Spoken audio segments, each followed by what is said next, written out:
Settle in, take a slow breath. Let whatever weight you've been carrying today just set itself down somewhere far from here. Because tonight, we're going somewhere quiet, somewhere ancient. We're going back to Lordran. If you've ever played a Dark Souls game, you already know there's something different about the way these worlds are built. They don't shout their secrets at you. They don't hand you exposition in cutscenes or walk you through their history with cheerful narration. They hide everything. They trust you to look. They reward the wanderer who lingers, who reads every single item description, who backtracks to rooms they already cleared just to check one more corner. And in that slow, obsessive process of discovery, something wonderful happens. The world reveals itself to you in pieces, like a mosaic you're assembling in the dark. And every piece that clicks into place feels like a small miracle. That's what tonight is about. 150 of those small miracles. Hidden details, buried references, forgotten connections, and quiet moments of lore that most players walked past without ever knowing what they'd missed. We're going through all 3 Dark Souls games, through the DLC, through Miyazaki's own interviews, through the architecture and the item descriptions and the names of NPCs that were chosen for reasons most people never stop to consider. And we're going to take our time. There's no rush here. So let your eyes close if they want to. Let the words drift over you like smoke from a bonfire. If you catch yourself drifting towards sleep somewhere around number 40, that's exactly what this is for. And if you find yourself still awake at number 120, staring into the darkness with that particular feeling that Dark Souls lore always gives you, that hollow, beautiful ache of a story told in fragments, then that's wonderful too. Let's light the fire. Part 1. The Silence Before the Age of Fire. Creation myths and cosmic secrets before Gwyn ever lit the first flame, before the undead curse began. Before a single bonfire flickered into existence in Lordran, there was something else, and the game tells you about it, if you know where to look. Number 1. The opening cinematic of Dark Souls begins with a phrase that sounds simple, but is actually quietly devastating if you think about it long enough. In the Age of Ancients, the world was unformed, shrouded by fog. That word, unformed, is doing an enormous amount of work.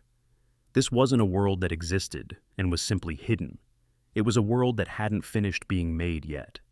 The dragons, the arch trees, the stone existed in a kind of eternal, undifferentiated gray. No light, no dark, no life or death in any meaningful sense. It's a state of being that the game never fully explains, but that flavors everything that comes after it. Every cycle, every kindling, every hollow walking through the ruins of Lordran is a reaction to that original shapelessness, an attempt to hold on to definition, to form, to the idea that things have meaning and direction and an end. Number 2. The furtive pygmy is one of the most important characters in the entire Dark Souls series, and he is never, once, shown to the player. Not in cutscene, not as a boss, not as an NPC. He appears only in the opening narration and in scraps of item description. He found the Dark Soul, the 4th and smallest of the Lord's souls, and quietly left. That word quietly is the detail that players tend to overlook. Every other lord is described in terms of their power, their wars, their kingdoms. Gwyn with his silver knights, Nito with his army of the dead, the Witch of Izalith with her daughters, but the pygmy just slipped away. And that quiet departure, that deliberate anonymity, is the reason humanity exists. The Dark Soul fragmented into all of humanity. Every human being in Lordran carries a sliver of it. The pygmy who left quietly is, in a very real sense, the ancestor of every person in the game, including the player character. He is hiding in you. Number 3. There are 2 primordial serpents in Dark Souls, Frampt and Keathi, and almost every player meets Frampt first, hears his story, and accepts his version of events. Frampt tells you that Gwyn is noble, that linking the fire is the only righteous path, that the Age of Dark is catastrophe. Keathi tells a different story. He says Gwyn feared humanity. He says the undead curse is a chain designed to drag people back to kindle the first flame against their will, generation after generation. He says the Age of Dark, the age of humanity, was stolen from you. Here is the hidden detail. Both of them might be lying, or both might be telling a version of the truth, shaped by their own ancient agendas. The game never resolves this. It never tells you which serpent to trust, and that uncertainty, the quiet horror that even your most fundamental information might be manipulation, is something Miyazaki buried in the game's structure with great deliberateness. Most players choose one story or the other and don't look back, but the truest playthrough is the one where you sit with the discomfort of not knowing. Number 4. The Ring of the Sun's Firstborn has a description that most players read once and forget. It says that Gwyn's firstborn was a god of war, but that his foolishness led to a loss of the annals and rescinding of his deific status. Today, even his name is not known. The detail buried in there is not what was done, it's how it was done. Gwyn didn't just punish his son, he erased him. He removed his name from history so completely that thousands of years later, in the time of the chosen undead, nobody even knows what to call this god of war. That kind of erasure, that deliberate institutional forgetting, is a very human kind of cruelty. Kings and nations and families have done it. And the fact that Miyazaki chose this specific punishment, the removal of name and memory rather than execution or imprisonment, says something quiet and unsettling about the nature of power in this world. Number 5. That nameless god of war is, of course, who we eventually come to know as the Nameless King in Dark Souls 3. And the detail that makes his story complete is found in his boss arena at Archdragon Peak. Before the fight, if you look carefully at the environment, you can see enormous dragon bones embedded in the mountainside, the remains of a dragon the Nameless King once slew, now transformed into what appears to be a monument. This peak was likely built as a shrine to his victories during his time as Gwyn's champion. And then, when he betrayed his father and aligned himself with the remaining dragons, he became worshipped here not as a conqueror of dragons, but as their kin. The shrine's purpose changed completely. The bones that were once trophies became something sacred. The same location carries two completely opposite histories, layered on top of each other, visible only if you know to look. Number 6.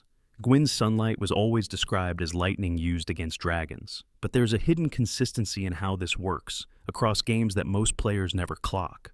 Dragon scales in the Dark Souls world are described as near impenetrable, smooth, without crevice, without the weak point that lightning needs. Seath the Scaleless, the dragon who betrayed his own kind and helped Gwyn win the war, was the one who provided the secret knowledge that made this possible. He showed Gwyn how to use lightning to bypass the scales. And the tragedy is that Seath himself was already a pariah among his own people for being born without scales. He sold out the only community that might have protected him in exchange for power and immortality, things he ultimately couldn't hold on to. Every single lightning bolt Gwyn ever threw carries that story inside it. The weapons that scale with faith in the game, a reference to Gwyn's holy order, are all dealing damage derived from a dragon's betrayal.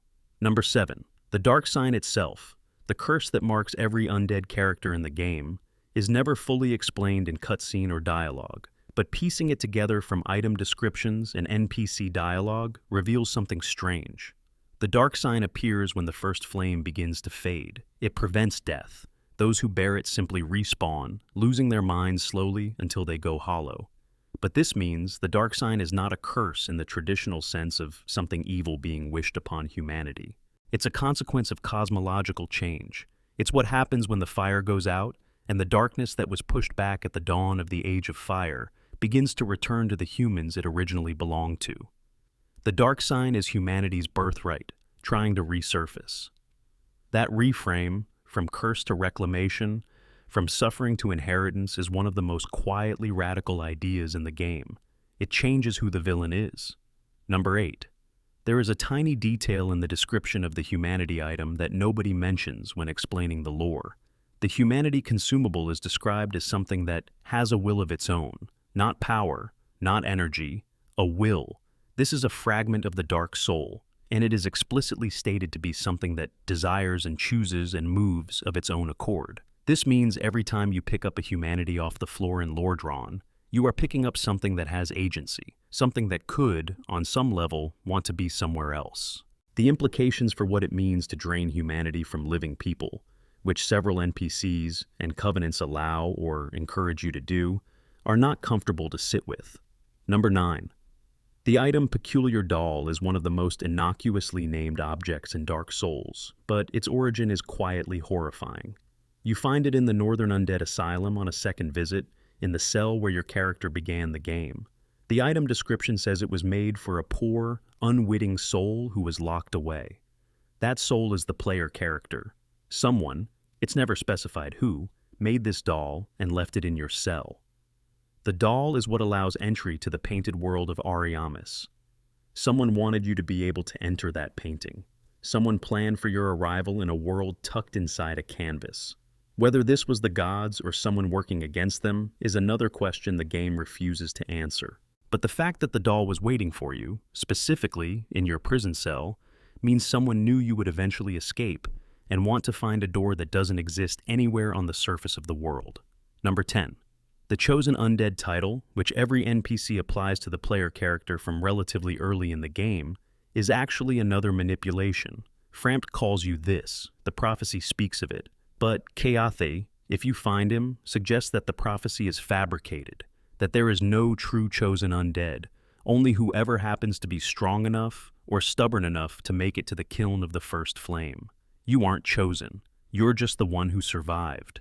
And in a game about cycling and repetition, about a world that has had its fire linked many times before you and will have it linked many times after, that framing makes the whole prophecy feel like an employee handbook designed to tell new hires they're special while directing them toward the work that was always going to get done, regardless. Number 11. The Undead Asylum's layout is not random. From the very first moment of the game, you are placed in a cell at the bottom of a pit. Above you, through a hole in the ceiling, is the only exit. You can't reach it until you find the key that an unnamed knight drops through from above, a knight who then dies. The game's first lesson is embedded in that layout. The only way forward is up, through a hole left by something that sacrificed itself, using a key that required someone else's death to obtain. This is narrative design so quiet and so consistent with the themes of the rest of the game that most players experience it entirely subconsciously and never consciously register that the tutorial is also a thesis statement. Number 12. Gwyn himself, the final boss, is described in almost every item as the greatest and most powerful figure in history. Yet when you actually fight him, he is desperately, almost pathetically fragile to being parried. He staggers, he stumbles, he flinches. Miyazaki has said in interviews that he wasn't happy with how easily Gwyn could be countered in the final battle, and this dissatisfaction was part of what led to the Soul of Cinder fight in Dark Souls 3 being specifically designed without parry windows in its second phase. But the fragility of the actual Gwyn also tells a story. He has been feeding the first flame for so long, burning himself away, that by the time you reach him, there is almost nothing left. He's not a god anymore. He's the last ember of something that was once a god, barely holding together, still fighting on nothing but instinct and the desperate, hollow habit of survival. Number 13. The Great Grey Wolf. Sif has one of the most discussed boss fights in the entire series, largely because of what happens when you lower her health below a certain threshold. She begins to limp. She holds her injured leg off the ground. She fights on 3 legs, her blade dragging more heavily, her movements slower and more desperate. Most players have registered this. What fewer people register is the lore beneath it. Sif is guarding Artorias' grave. She has been guarding it alone, in the dark forest, for what the game implies are centuries. Artorias gave her his great shield to protect her from the abyss before he sacrificed himself to save her. She has been sitting on that grave, turning away anyone who approaches, for longer than most kingdoms last. That limp isn't just emotional game design, it's the weight of all those years finally becoming visible. Number 14. If you've played the Artorias of the Abyss DLC and traveled back to Sif's boss arena afterward, there is a hidden moment that an enormous number of players have never experienced because the game doesn't announce it. If you travel back in time via the DLC and rescue a young Sif from the Abyss, helping her survive the encounter that would have killed her, and then return to fight her in the present timeline, her behavior changes during the boss fight. When the fog gate opens, she recognizes you. You can see the moment of recognition in how she hesitates, approaching differently, her posture shifted from the aggressive guardian stance you would normally encounter. She still fights you because she has to. Her duty is to protect the grave, but the fight carries something extra in it, a weight of memory and grief and impossible circumstances that From Software added entirely in behavior, with no dialogue, no text, no indicator. It is one of the purest examples of environmental and behavioral storytelling in gaming history. Number 15. The item description of Artorias' Great Shield says it bears the crest of a wolf. This isn't decorative. Artorias was called the Wolf Knight, specifically because of his relationship with Sif. The two of them were inseparable companions, much the way great warriors in ancient mythology were paired with loyal animals who shared their fate. The Norse tradition is full of this. Warriors and their wolves, wolves as symbols of the battle ahead, the wolf that runs alongside the hero into darkness. Miyazaki was drawing from this tradition deliberately, but there's a twist. In those old stories, the warrior and the wolf win or die together. In Dark Souls, the warrior sacrifices himself so the wolf can live. The whole dynamic is inverted. The wolf is the survivor. The wolf is what remains. The wolf is what the player must eventually defeat to claim a ring that lets them enter the abyss and complete the very mission Artorias died attempting. There is no clean ending here, only the slow, terrible completion of what someone else began. Number 16. Lord's Blade. Ciaran, one of the other four knights of Gwyn, appears briefly in the Artorias of the Abyss DLC and leaves behind one of the quietest character moments in the entire game. She comes to Artorias' grave to mourn him. She is one of the few characters in the game who has a named, specified grief. You can give her the soul of Artorias, and her response, the dialogue she delivers, contains more emotional content than any cutscene in the game. She speaks to him as if he can hear her. She is a goddess-level warrior, one of the most feared figures in Lordran's history, and she is kneeling in the mud of a forest, talking to a grave, having loved someone she can never get back. If you instead keep the soul and refuse to give it to her, she turns hostile. This is arguably the most honest reaction in the game. Grief sometimes looks exactly like that. Number 17. Hawkeye Goff, the fourth of the four knights, is blind. He was specifically blinded by the gods after his duty was complete. He was the greatest archer in history, the man who brought down dragons with arrows from miles away. And when his work was done, they took his sight.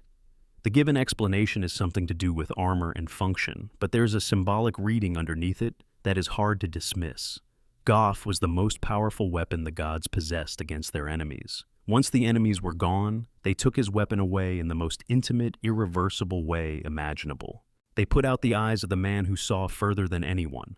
He was tucked away in a tower in the DLC, carving wooden figures of animals he can no longer see, making art from memory. When you speak to him and exhaust his dialogue, he eventually shoots down a dragon for you, a phantasm dragon that circles the area, and his shot is perfect even though he cannot see. The body remembers what the eyes have forgotten. If you're still with us, wonderful. If you're somewhere on the edge of sleep, let the voice carry you further in. We're just getting started. If you're finding this useful, a subscription to the channel and a comment below would mean more than you know. It helps this kind of slow, detailed work find the people who need it. Now, let's go deeper. Part 2. The hidden architecture of Lordran, places that shouldn't exist. One of the things that separates Dark Souls from most games is the way its world connects to itself. There are no loading screens between zones. The geography makes physical sense. Everything is nested inside everything else in ways that reward memory and careful attention. And tucked inside this interconnected geography are places that the game almost goes out of its way to make you miss. Number 18. The Great Hollow is one of the most visually spectacular locations in the game, and a large percentage of players complete an entire playthrough without ever finding it. To access it, you need to be in Blighttown, already one of the most punishing areas in the game, and instead of continuing toward the boss, you need to find a specific tree root that dips into the poisonous swamp. The route leads to a cave, and inside that cave is a wall. Hit the wall. It's false. Behind it is the entrance to the Great Hollow, a massive vertical shaft descending through an enormous rotting tree, deeper and deeper, with branching paths and crystallized mushrooms the size of buildings and invisible walls that drop you several stories onto platforms below. It goes on far longer than you expect. At the very bottom, there's a mist door, and through that door is Ash Lake. Number 19. Ash Lake is, on paper, just an optional area. It has a boss, the Black Hydra, and a path that leads to the Everlasting Dragon and the Dragon Covenant. But what it actually is, in terms of the lore and the design, is something much stranger. You are at the bottom of the world. You have descended through the Great Hollow, through the roots of an ancient tree, below the poisonous swamps of Blighttown, below the ruins of Izalith, below everything. And what you find there is a gray beach under an enormous stone sky, bordered by the roots of titanic arch trees that stretch up until they vanish into mist. You are standing in the age of ancients. You are in the world before the first flame. The everlasting dragon who stands motionless at the end of the beach is the last remnant of a time before gods, before fire, before everything the game has put you through. He doesn't fight. He doesn't speak. He just stands there in the gray air. And the specific quality of the silence in this area is unlike anything else in the game. Number 20. The everlasting dragon at Ash Lake actually has an interaction that most players never discover. If you perform the Path of the Dragon gesture in front of him, he will share a piece of his scales with you. This is how you join the Dragon Covenant without joining it through a Covenant Leader NPC. He doesn't speak. He doesn't move. He shares his scales through gesture, through a kind of silent acknowledgement that you understand the old way, the way before language and fire. It's one of the most unusual Covenant joining mechanics in the game, and it's hidden at the bottom of a secret area, inside a secret area. Number 21. The painted world of Ariamis is accessible only if you have the peculiar doll in your inventory, and you interact with a specific painting in Anor Londo. The painting itself looks like a strange, dark landscape, a building visible in snowfall, details that don't quite match the gothic grandeur of the rest of Anor Londo. When you enter it, you fall. You arrive in a snowy, ruined place that feels older and quieter than the rest of the game. The painted world was designed to be a prison, a place where things the gods found inconvenient were put and forgotten. The creatures there include engorged zombies, strange half-formed humanoids, and Corvian-adjacent beings that exist nowhere else. Crossbreed Priscilla, the optional boss who can be spared, is one of those inconvenient things. She's the daughter of Seath the Scaleless and some unknown being, and she was put in a painting because her existence embarrassed someone powerful. Number 22. The detail about the painted world that most players miss is in Priscilla herself. Her life hunt scythe is a weapon that bleeds both living and undead, which is stated to be extraordinary because most bleed effects don't work on the undead. They don't bleed, by definition. Priscilla is able to wound things that shouldn't be able to be wounded. She is half-dragon, descended from Seath, and whatever the other half of her heritage is has given her this specific impossible ability. She is not aggressive. She asks you to leave. She doesn't want the fight any more than you should. Her dialogue, if you spare her, is the most dignified in the game. She has been imprisoned in a painting, in snow, forever, and she has found a kind of peace in it, and she simply asks that you leave her to it. Miyazaki mentioned in development notes that he created the painted world specifically to give Priscilla somewhere to exist, because he'd written this character who didn't fit anywhere in the main game's story. Number 23. There are illusory walls throughout Lordran, walls that appear solid but disappear when struck or rolled into. The game trains you to find these by including them in obvious locations early on and having messages that hint at them. But there is one illusory wall in the game that, unlike the others, was not widely discovered for an embarrassingly long time. In the Duke's archives, past the area where Seath imprisons the player, there is a room of Pisakas. The prisoners Seath transformed into monstrous creatures. Most players kill the Pisakas and move on. But if you stay in that room and look at the far wall, there is an opening that leads to an area most guides don't mention. A room full of crystal hollows who were Seath's servants before their transformation, and a specific item, the Avalon crossbow, that requires both finding this room and then not killing the person who holds it in the right sequence. The whole thing is invisible unless you know to look, and the reward for looking is one of the most unusual weapons in the game. Number 24. The Northern Undead Asylum, where the game begins, is reachable after you leave it. Most players never bother. Returning requires interacting with a specific hollow in a specific location and riding it like a lift back to the asylum's roof, which is not explained anywhere in the game except through experimentation.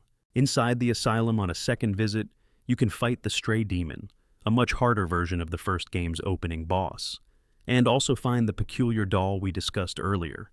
But the detail that makes this return visit quietly meaningful is the state of the asylum itself. It's different. There are new hollow enemies that weren't there before, positioned as if they've migrated in during your absence. The architecture bears evidence of deterioration. One specific change in particular: there is now a bonfire inside, which there wasn't before. Something has happened here in your absence, and the game is not going to tell you what. Number 25. The Darkroot Garden is one of the earliest optional areas in Dark Souls, accessible by paying 10,000 souls to have a door unlocked. And most players explore it, find Sif, and consider it done. But the Darkroot Garden has a hidden dimension to it.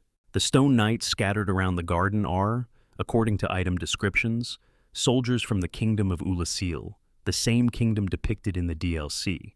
They were transformed by the spreading of the abyss and have stood guard in this garden for hundreds of years since the disaster.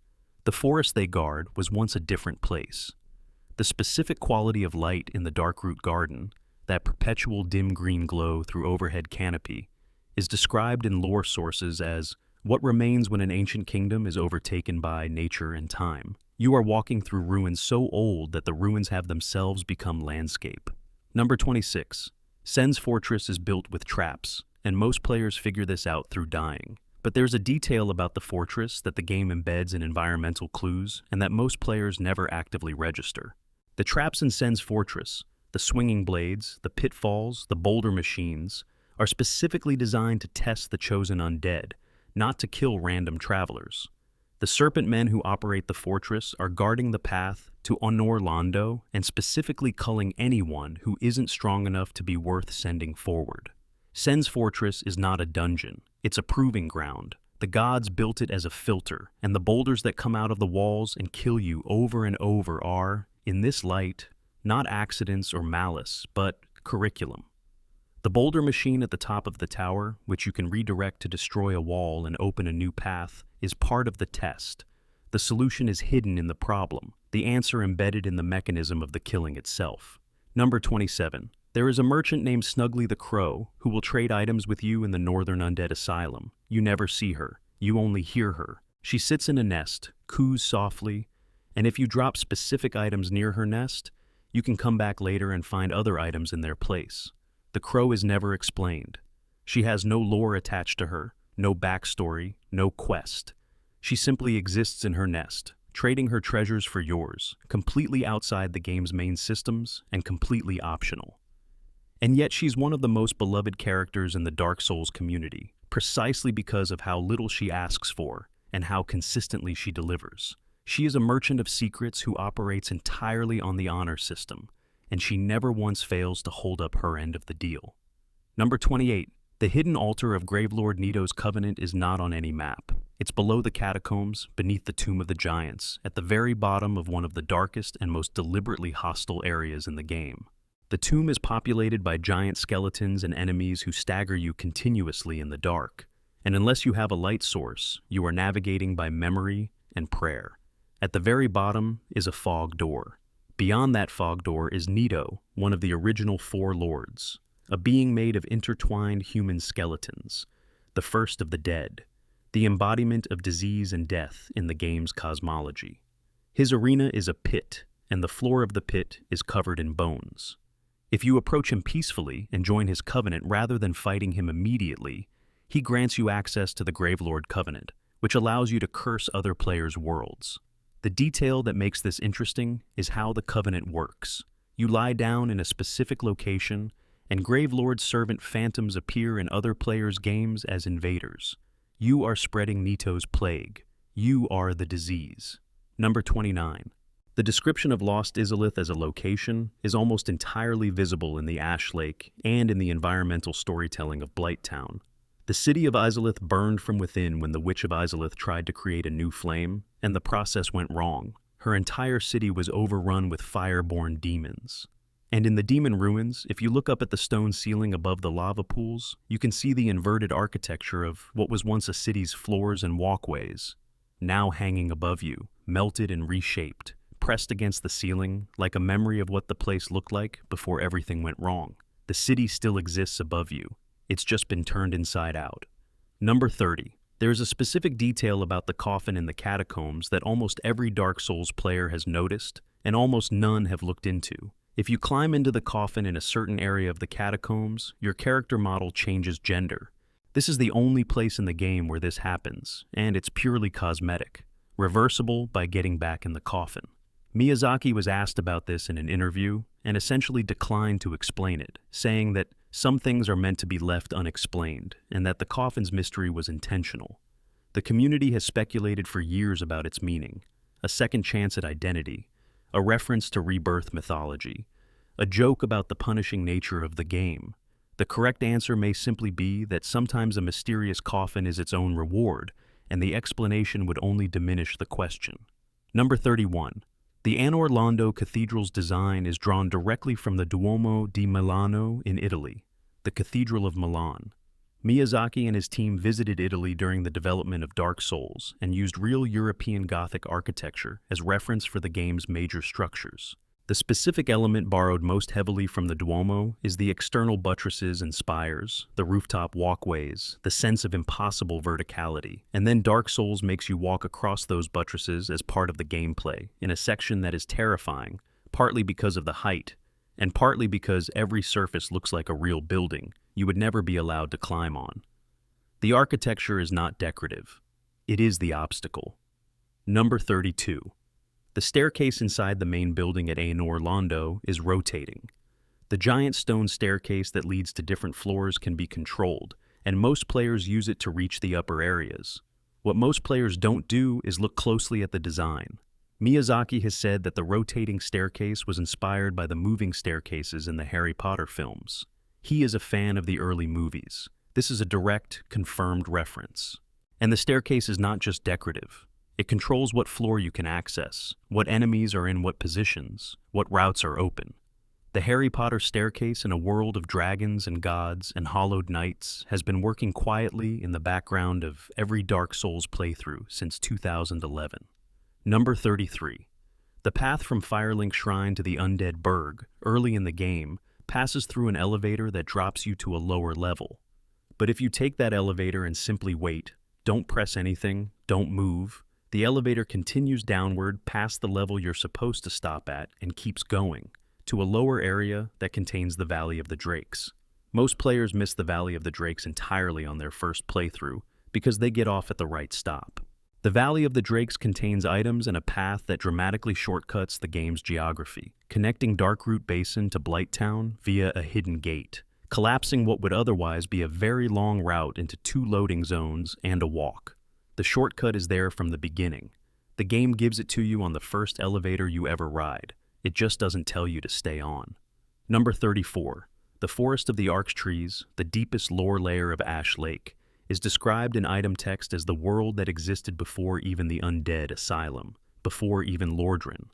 The Archtrees were not trees in the biological sense. They were geological scale structures that divided the world during the Age of Ancients. The fact that their roots are still visible in Ash Lake, still descending into a world that has otherwise been completely remade by fire and time, means these are among the most ancient things in existence. When you walk under those roots at the bottom of the world, you are touching something that predates everything you've been doing since you woke up in that cell. It's a quiet kind of vertigo. Part 3. The Stories. NPC descriptions never fully tell. Dark Souls is populated with characters who are memorable not for what they tell you, but for what they refuse to say. Every named character in Lordran has a history that the game only reveals in fragments, in item descriptions, in behavior, in what they drop when they die. Let's spend time with some of them. Number 35. Sieglinde of Katarina, the armored knight you meet in Darkroot Garden, is searching for her father who went hollow. She's the only character in the first Dark Souls with a name-family relationship that the game actively tracks. You can follow her questline and witness the tragedy of what she finds. But there's a detail about her design that most people overlook.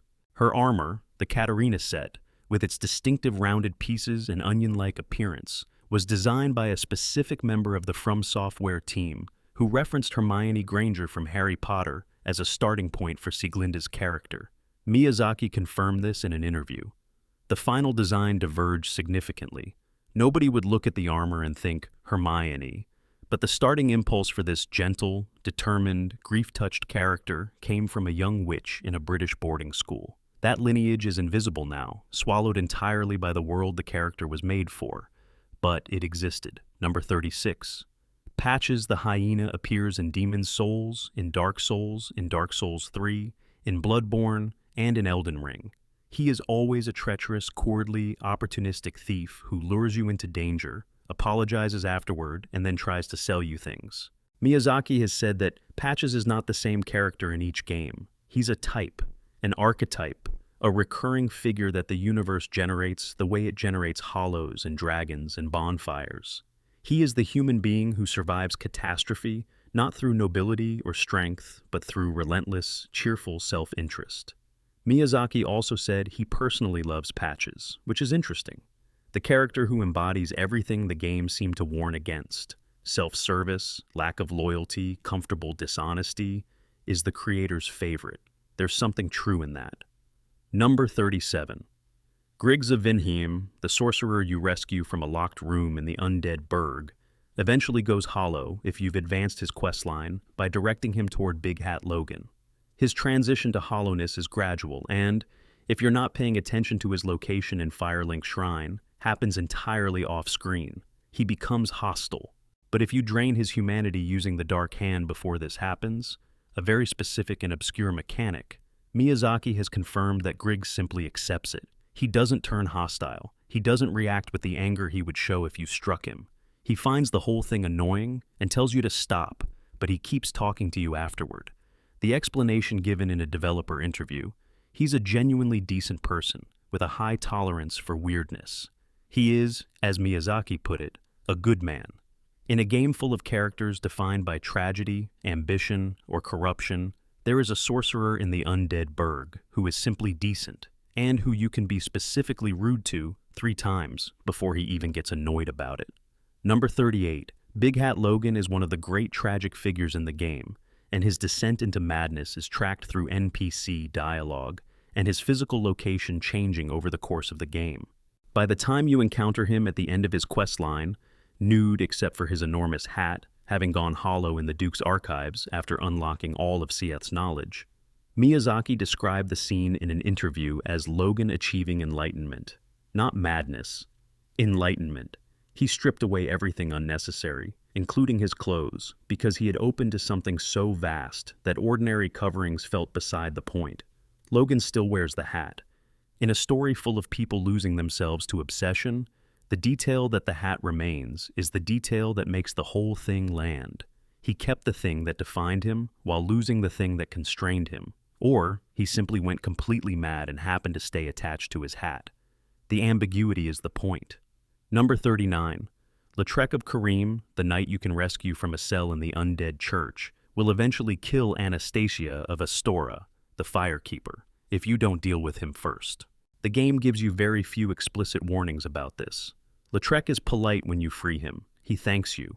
He relocates to Firelink Shrine and sits near the bonfire. And then, if you haven't killed him or invaded his world, you return one day and the bonfire at Firelink Shrine is dead. Anastasia is dead. The hidden detail embedded in Lothric's character is in his armor description. He worships a goddess named Fina, whose love is described as boundless and fleeting. His entire arc, including why he killed the Firekeeper, is about a devotion that is simultaneously infinite and utterly without fixity. He loves the goddess. He loves the idea of love. He has no particular attachment to the humans in his way. He is not a villain in the traditional sense. He is someone whose devotion to an abstract has made him indifferent to the specific. Number 40. When Lothric kills Anastasia, her soul becomes an item you can recover by invading and killing him. The soul is called the Black Eye Orb, and using it near Lothric's world location triggers the invasion. When you kill him and recover the Firekeeper's soul, you can use it to revive Anastasia. This is one of the few reversals of death in the game that the mechanics actually support. Reviving her doesn't feel like a victory, so much as a correction. You fix a mistake that wasn't yours, but that you've been made responsible for, and Anastasia thanks you in one line of quiet dialogue and goes back to tending the fire. This is the shape of so much of what Dark Souls asks of you. Not heroism, just maintenance. Not triumph, just the act of putting things back the way they should have been. Number 41. Maneater Mildred, the NPC invader you encounter in Blighttown, is wearing what is essentially a bikini while fighting in a poisonous swamp. Miyazaki was asked about this in an interview.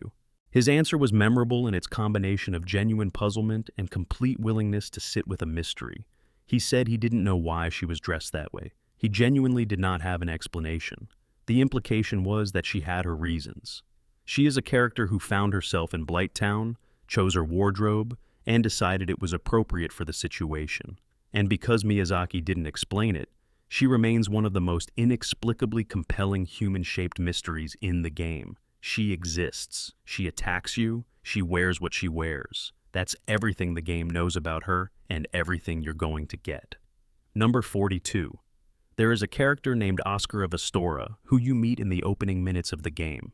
He drops the key to your cell through the hole in the ceiling.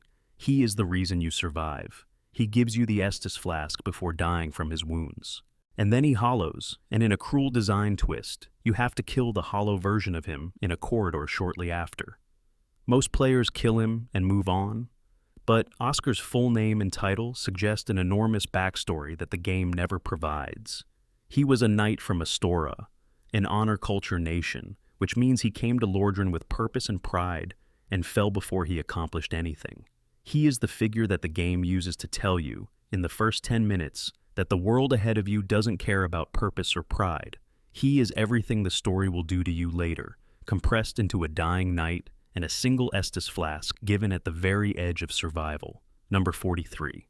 In Dark Souls 3, at the Cemetery of Ash where the game begins, you pick up the Ashen Estus flask from a corpse.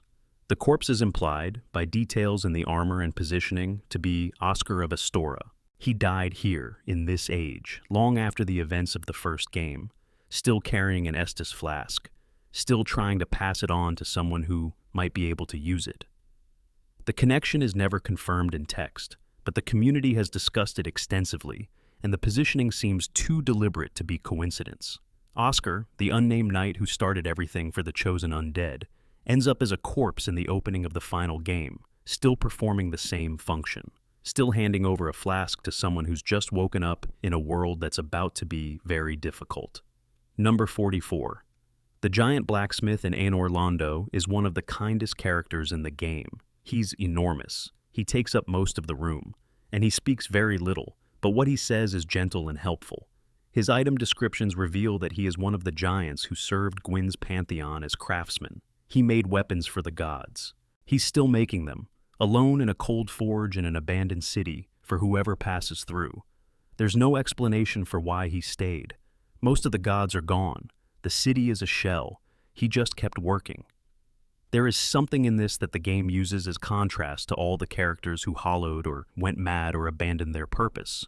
One enormous, cheerful being who simply never stopped doing the thing he was made to do. Number 45. Kirk, Knight of Thorns, invades your world 3 separate times across the game. He's covered in spines and wears uniquely aggressive-looking armor, and he attacks with barbed straight swords designed to cause bleed damage. Most players kill him repeatedly and think nothing more about it. But Kirk has a specific purpose for invading you. He's a member of the Chaos Servant Covenant, and he's trying to steal your humanity for the Daughter of Chaos.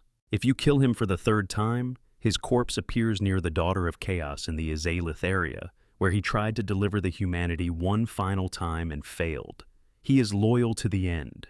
He kept trying against an enemy that kept killing him, because someone he served needed what he was trying to bring. He's not a villain in any real sense. He's just a servant doing his job in a world that kept getting in the way. Number 46.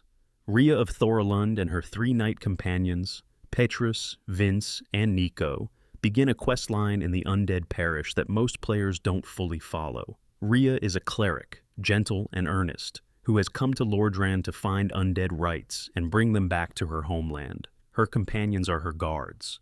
By the time you reach the Tomb of the Giants, Petrus has abandoned Rhea and left her companions to die in the dark. Rhea herself is rescued, but her story continues to spiral downward until she ends up imprisoned in the Duke's archives and, if you're not careful about the order in which you do things, is killed by Petrus before you can save her. The hidden detail embedded in all this is in Petrus's equipment and behavior. His faith stat is high, but his actions throughout the questline are cowardly, mercenary, and ultimately murderous. He is the specific kind of religious person the game seems to find most contemptible, one who carries the trappings of devotion while being governed entirely by self-preservation. Part 4. The Lies of Anor Londo and the Gods Who Told Them. Anor Londo is presented to the player as a reward. After the grinding horror of the undead Burg and the parish in Sen's fortress, the game lifts you into Golden Light, the city of the gods, the only non-ruined place in Lordran. The architecture is breathtaking. The music swells. You've arrived somewhere that feels safe. And then the game dismantles that feeling, one revelation at a time, in ways that are more disturbing for how slowly they unfold. Number 47. The sun over Anor Londo is fake. Gwyndolin, Gwyn's youngest child, the son he raised as a daughter because of the boy's connection to the moon rather than the sun, maintains an illusion of sunlight over the entire city to hide the fact that the gods abandoned it long ago. The golden light, the warm glow, the sense of divine presence, all of it is a cast spell, a theater of divinity with nobody left to perform in it. When you kill Gwyndolin, the illusion breaks and Anor Londo goes dark and cold. This detail is available to the player from fairly early in a second playthrough, but on a first playthrough the reveal typically lands with a quieter kind of devastation than the bosses do. It's not that something terrible happened here, it's that the beautiful thing was never real. Number 48. Guinevere, the enormous radiant princess who gives you the Lord Vessel, is also an illusion. She is the most generous and welcoming figure the game gives you. She smiles, she rewards you, she seems genuinely pleased by your arrival. If you attack her, she dies in a single hit and dissipates into light. Her death reveals that she was a projection Gwyndolin maintained, to give the chosen undead the Lord Vessel and continue the cycle of fire. The actual Guinevere left Anor Londo long ago with Ornstein. The room you receive the Lord Vessel in is, in the wake of this reveal, just a room. The design choice here, to make the most welcoming figure in the game also the most fragile, also the most false, is a very specific kind of cruelty that Miyazaki saved for, after the player had grown comfortable. Number 49. Gwyndolin himself is one of the most complex characters in the first game. He is the youngest of Gwyn's children, and the item description for the Dark Moon Seance Ring says that Gwyn was uncomfortable with his lunar-affiliated powers and raised him as a woman. This is handled entirely in item descriptions and never in dialogue or cutscene. The game presents Gwyndolin as a character managing a very specific kind of abandonment, kept, unlike the Nameless King, but shaped away from what he was. He maintains the illusion of Anor Londo alone. He enforces the Dark Moon Covenant and punishes those who betray the gods. He has built his life around preserving an order that the gods themselves abandoned, and when you finally reach him, he is hiding at the end of a corridor of illusory space, surrounded by mirages. He is a character made entirely of projection. Number 50. When you return to Anor Londo in Dark Souls 3, after the centuries that pass between the games, the city has been renamed Irithiel of the Boreal Valley. It's frozen. It's covered in ice and snow. The cathedral that Ornstein and Smaug guarded is still there, but where they once stood, there is now Aldrich, devourer of gods, who has consumed Gwyndolin and is in the process of eating whatever remains of him. The same room, the same geometry, the same pillars. And instead of the terrifying duo who guarded a false princess, there is a monstrous slime in the shape of Gwyndolin, eating the god it is made from. The return to Anor Londo in Dark Souls 3 is among the most effective uses of architectural memory in gaming. You walk into a room your muscle memory knows, with completely different stakes, and the difference is enormous precisely because the similarity is so complete. Number 51. The Silver Knights in Anor Londo are the personal guard of Gwyn. Most players fight them as obstacles and never think about their behavior. But there is a specific thing the Silver Knights do. When Guinevere's illusion is broken, some of them become aggressive where they weren't before, and others who were aggressive become less so. The game is tracking the illusion. They react to the change in Anor Londo's state because they are bound to the illusion in specific ways. Some of them were guarding the fake princess, others were guarding the real danger, the hidden Gwyndolin. When the theater changes, the actors reposition. Number 52. Hovel the Rock is imprisoned in a tower in the Undead Burg beneath a Titanite demon. You can reach him early in the game and kill him for his armor and club. The mystery is why he's there. His armor description describes him as an ally of Gwyn, a dragon-slaying bishop who developed his famous stone armor specifically to hunt sorcerers. But fan theory and item description analysis suggests a darker reason for his imprisonment. Seath the Scaleless, the dragon who betrayed his own kind and was given dukedom by Gwyn, had extensive political influence in Anor Londo, and Havel was the warrior most explicitly designed to counter sorcery, which was Seath's domain. The theory suggests that Seath arranged for Havel's imprisonment as a political move, eliminating a threat by framing him in a faux rebellion. Gwyn went along with it. Havel has been in that tower since. The game never confirms this, but the locked tower, the specific placement near a Titanite demon, which uses sorcery, and the political reality of Anor Londo all make the theory feel correct in a way that is worse for not being certain. Number 53. The Calamity Ring is the game's most complete joke at the player's expense. It can be found in the game by performing the Path of the Dragon gesture at a specific dragon statue. It makes you take double damage from all sources. The original item description called it a useless ring befitting of no finger, best left unknown, or at least well hidden. In Dark Souls 3, the ring appears again, and this time its description says it is still useless, and that the player probably thought it had a deeper meaning. The game is directly, explicitly mocking the people who found a hidden ring and assumed it had a secret purpose. Miyazaki built a ring whose entire function is to punish the assumption that everything hidden is valuable. It is a message about curiosity, about the instinct to equip what you find without asking what it does. The message costs you a lot of health. Number 54. Gwendolyn's boss music, Darkness of the Abyss, is musically notable in that it begins softly and builds in a way most Dark Souls boss music does not. Most boss encounters have music that hits immediately, that announces the confrontation. Gwendolyn's music starts at a near whisper, mirrors the aesthetic of his mirage-filled corridor, and only builds to full presence as the fight intensifies. It's a small detail in the soundtrack, but it means the music is specifically designed to reflect the character, the slow reveal of something real beneath an extensive performance of unreality. Number 55. The Dark Moon Covenant, which Gwendolyn oversees, sends blue phantoms to invade the worlds of players who have committed sins. The concept of sin in Dark Souls is tracked by a specific counter that most players never look at. Your sin increases when you kill NPCs, betray covenants, and perform certain actions. Absolution can be purchased from Oswald of Karim, who sells forgiveness at a rate proportional to your sin. This economy of sin and forgiveness, administered by a priest in a church bell tower, governed by a moon god who is hiding in an abandoned city, enforced by blue phantoms you never see coming.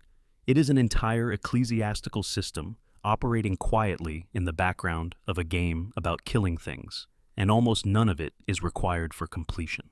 Part 5. The Secrets of the Chaos Covenant and the Heart of Blighttown, below the Undead Burg, below the depths, below everything that should reasonably be below anything, there is Blighttown. It is one of the most famously difficult areas in the game, an experience of poisonous swamps and invisible dart blowers and rickety scaffolding that has driven more players to put down a controller than almost anything else in the game. But Blighttown is also home to some of the most carefully hidden lore in the game, and the secrets there are proportionally harder to find. Number 56. Quelog's Domain, the cave at the bottom of Blighttown that leads to the second Bell of Awakening, contains a secret room behind the spider demon Quelog's boss arena.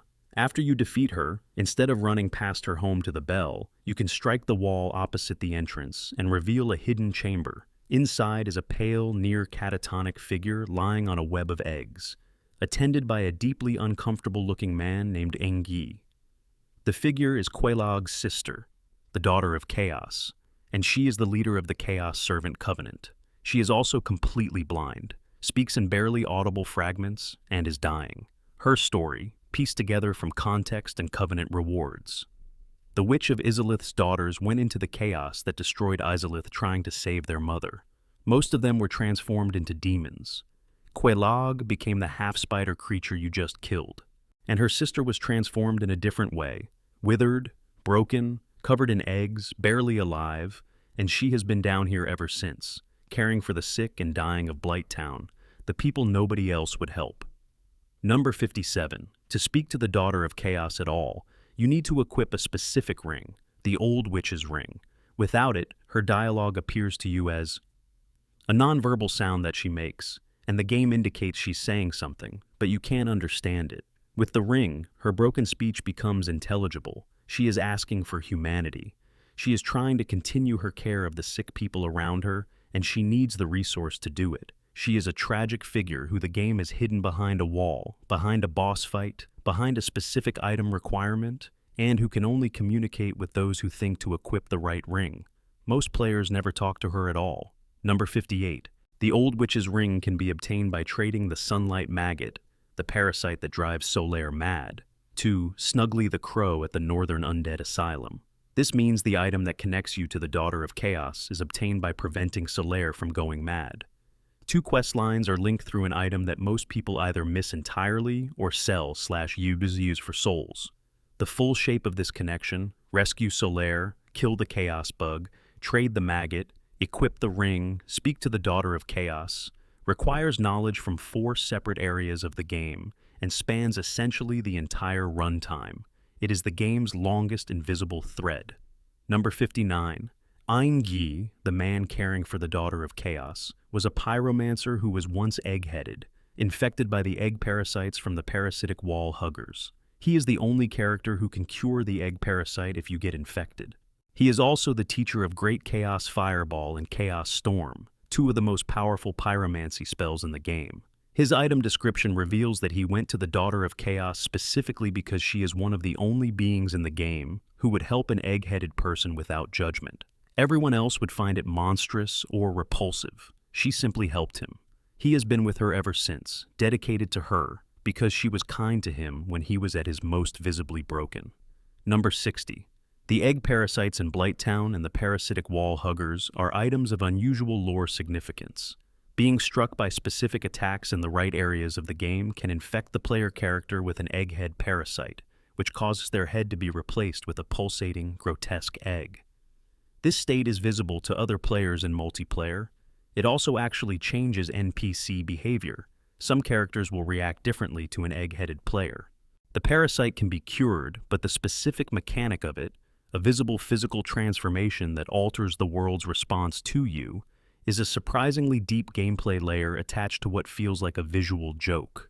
It is possibly also a commentary on the way the world categorizes and treats beings by appearance, which is a theme the game explores in its treatment of Gwendolyn and the Daughter of Chaos. Number 61. The Chaos Covenant Shortcut, which requires rank 2 in the Chaos Servants and the donation of 30 humanity, opens a gate that dramatically shortens the path through the Demon Ruins and Lost Izalith. This shortcut is also the only way to save Solaire in the conventional method. 30 humanity is a significant investment for most players. It's roughly the equivalent of spending a large amount of a resource you've been carefully hoarding.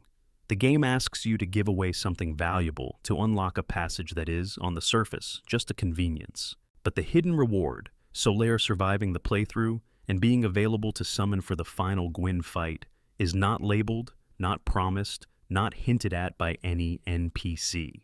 You do a generous thing, and the game quietly rewards you in a way you might not even recognize as connected to your generosity until you see the summon sign on the stairs. Number 62. Quelaag's design, half woman, half white spider, the woman half reaching forward as if unaware of or untroubled by the giant arachnid body below her, was specifically designed to invoke both beauty and horror simultaneously and to make the player uncertain of how to feel. The contrast between the two halves is thematic as well as aesthetic. Quelaag is one of the Daughters of Chaos who went into the disaster at Izalith and was transformed. But her transformation is different from her sisters in a specific way. The upper half of her, the human half, appears to be aware and active. She fights you. She speaks nothing to you. She has been guarding this place, standing between the outside world and her sister's hidden room, for the entire length of the game. She is a monster who is Olkawa's sibling. She is something beautiful that has been made terrible. Her boss fight is simultaneously one of the most striking visual moments in the game, and one of the most quietly mournful encounters you have. Part 6, Dark Souls 2's Quiet Depths, the underrated layer. Dark Souls 2 is the most debated game in the series. Its development was troubled. Miyazaki was not the primary director, and the game went through significant changes between early previews and final release. But beneath the controversy, it contains some of the series' most interesting hidden details, some of its most genuinely unsettling lore, and several mechanical secrets that were so well hidden that some of them weren't fully discovered for years. Number 63. The invisible hollows scattered throughout Drangleic are one of the strangest hidden features in the Dark Souls series. There are 33 of them, hidden in specific locations across the game world, completely invisible and undetectable without specific tools. A lit torch, the cast light sorcery, or certain armor sets will reveal their silhouettes, a shimmer in the air, a shape that becomes visible when light falls on it. Most of them drop smooth and silky stones, a trade item for the crows and things betwixt. A few drop rarer items. They exist entirely as a hidden layer of the world, a population of beings that the game acknowledges only if you bring the right light to the right place. Number 64. Vendrick, the king of Drangleic, is found in the undead crypt as a near-hollow shell walking in endless circles. He is enormous, one of the largest human-shaped characters in the game, and he does not attack unless provoked. He simply walks. He has 4 giants' souls on him, and each one significantly reduces his defense, meaning that collecting giant souls from locations around the game is essentially the key to fighting him at any reasonable difficulty. The hidden detail is in what he says if you speak to him before going hollow, when he still has enough of himself left. He speaks of his regret. He speaks of what he lost. He speaks of Nashandra, the wife who manipulated him, who was a fragment of Manus and therefore a piece of the abyss itself, with something that sounds like love even now. Vendrick loved something that was using him. He knew it, eventually, and it didn't change how he felt. He walks in circles because the thing that should have been his north is gone. Number 65. Nashandra's portrait can be found in Oolacile of the Boreal Valley in Dark Souls 3, on the wall of a room you pass through.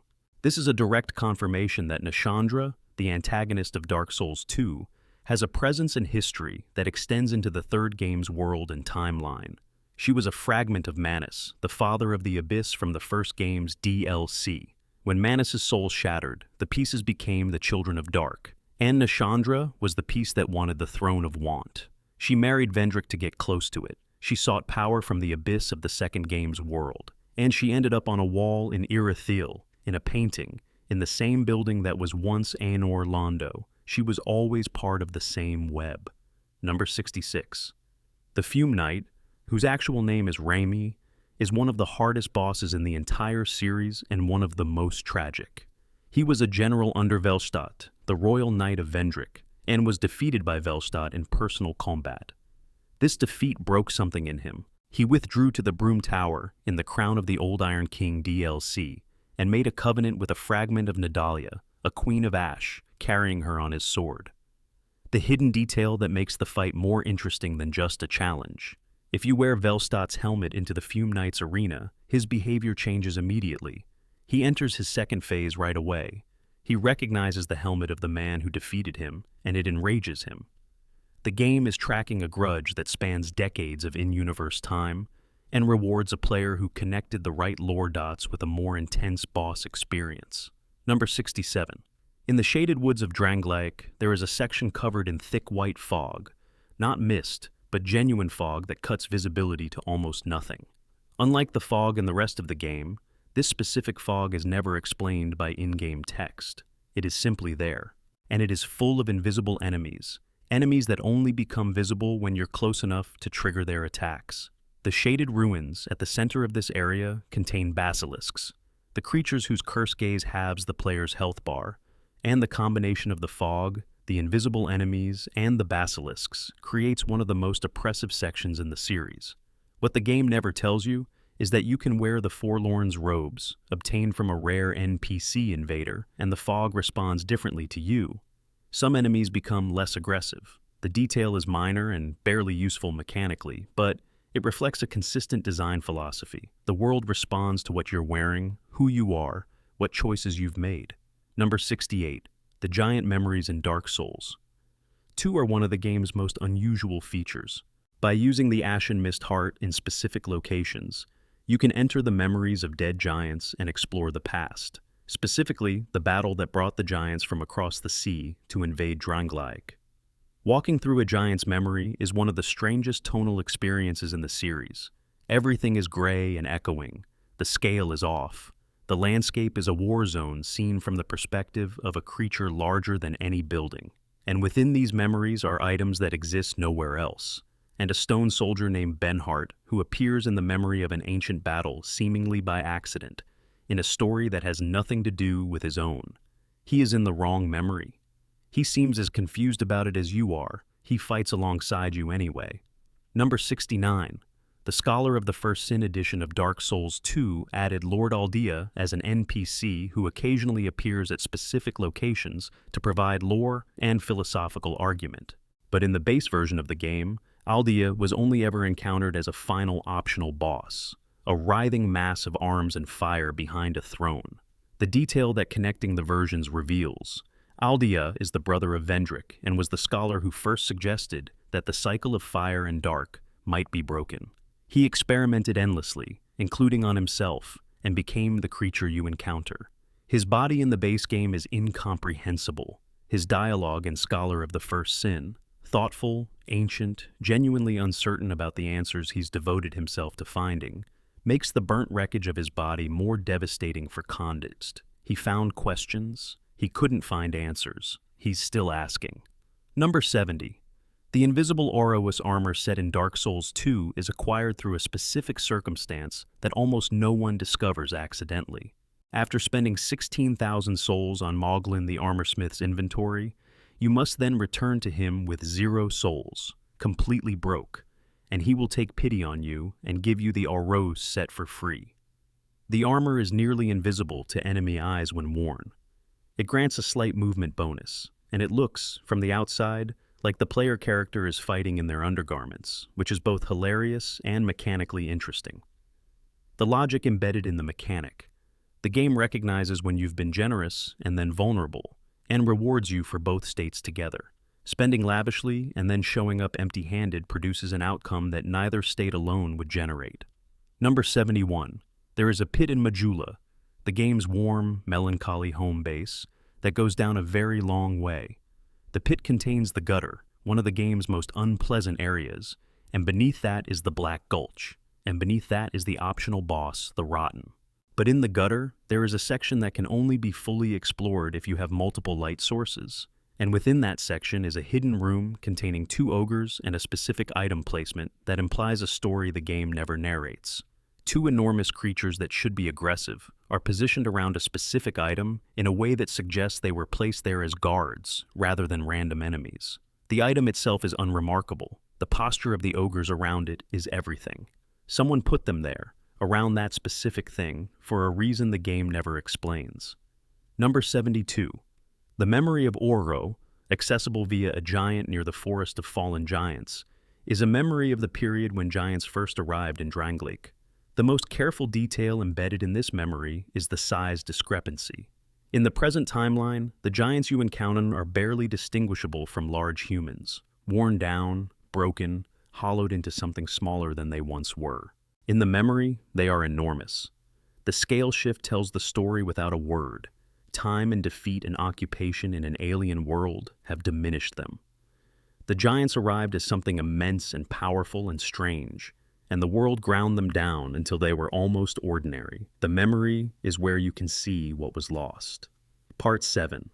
Dark Souls 3's invisible architecture of grief. Dark Souls 3 is, more than the previous games, a story about endings. It is set in a world that has ended multiple times and is ending again. Its most important characters are defined by loyalty to people and things that are already gone. And its NPC quest lines are, collectively, the most intricate and heartbreaking in the series. A web of connections and dependencies where a single wrong step collapses a story that was already leaning hard toward tragedy. Number 73. Yoel of Londor is a pilgrim you meet slumped against a wall in the undead settlement, apparently dying. If you accept his offer to draw out your true strength, he levels you up for free, 5 times, if you allow him to. Each free level costs something invisible. It's incrementally hollowing your character, adding hollow stat points that serve as dark sigils. Most players take the free levels and don't think about what they're agreeing to. They've entered a covenant with Uria of Londor, a lord of the dark, through a man they thought was a dying stranger. The levels are real, the cost is real, and Yoel will die midway through the quest line regardless, replaced at his location by Uria, who takes over the next stage of the arrangement you didn't fully understand you'd made. Number 74. The hollowing mechanic in Dark Souls 3, tracked by the hollow stat, affects the ending you're building toward. The Yoel/Uria questline leads toward the Lord of Hollows ending, in which the player character becomes the Lord of Hollows rather than linking the fire or letting it fade. This ending requires the hollow stat to be high, achieved through Yoel's free levels, and also requires completing Henri of Astora's questline in a specific dark way. The most quietly horrifying detail in this chain, the hollow ending is arguably the most hopeful of the three, in a game where hope has been steadily depleted. You become a lord of the people the world has discarded. You take the burden of the hollowed and make it into something with authority. It's a strange, asymmetrical kind of redemption. Number 75. Henri of Astora is a unique NPC, in that their gender is specifically opposite your own. If you play as a male character, Henri is female, and vice versa. This isn't cosmetic.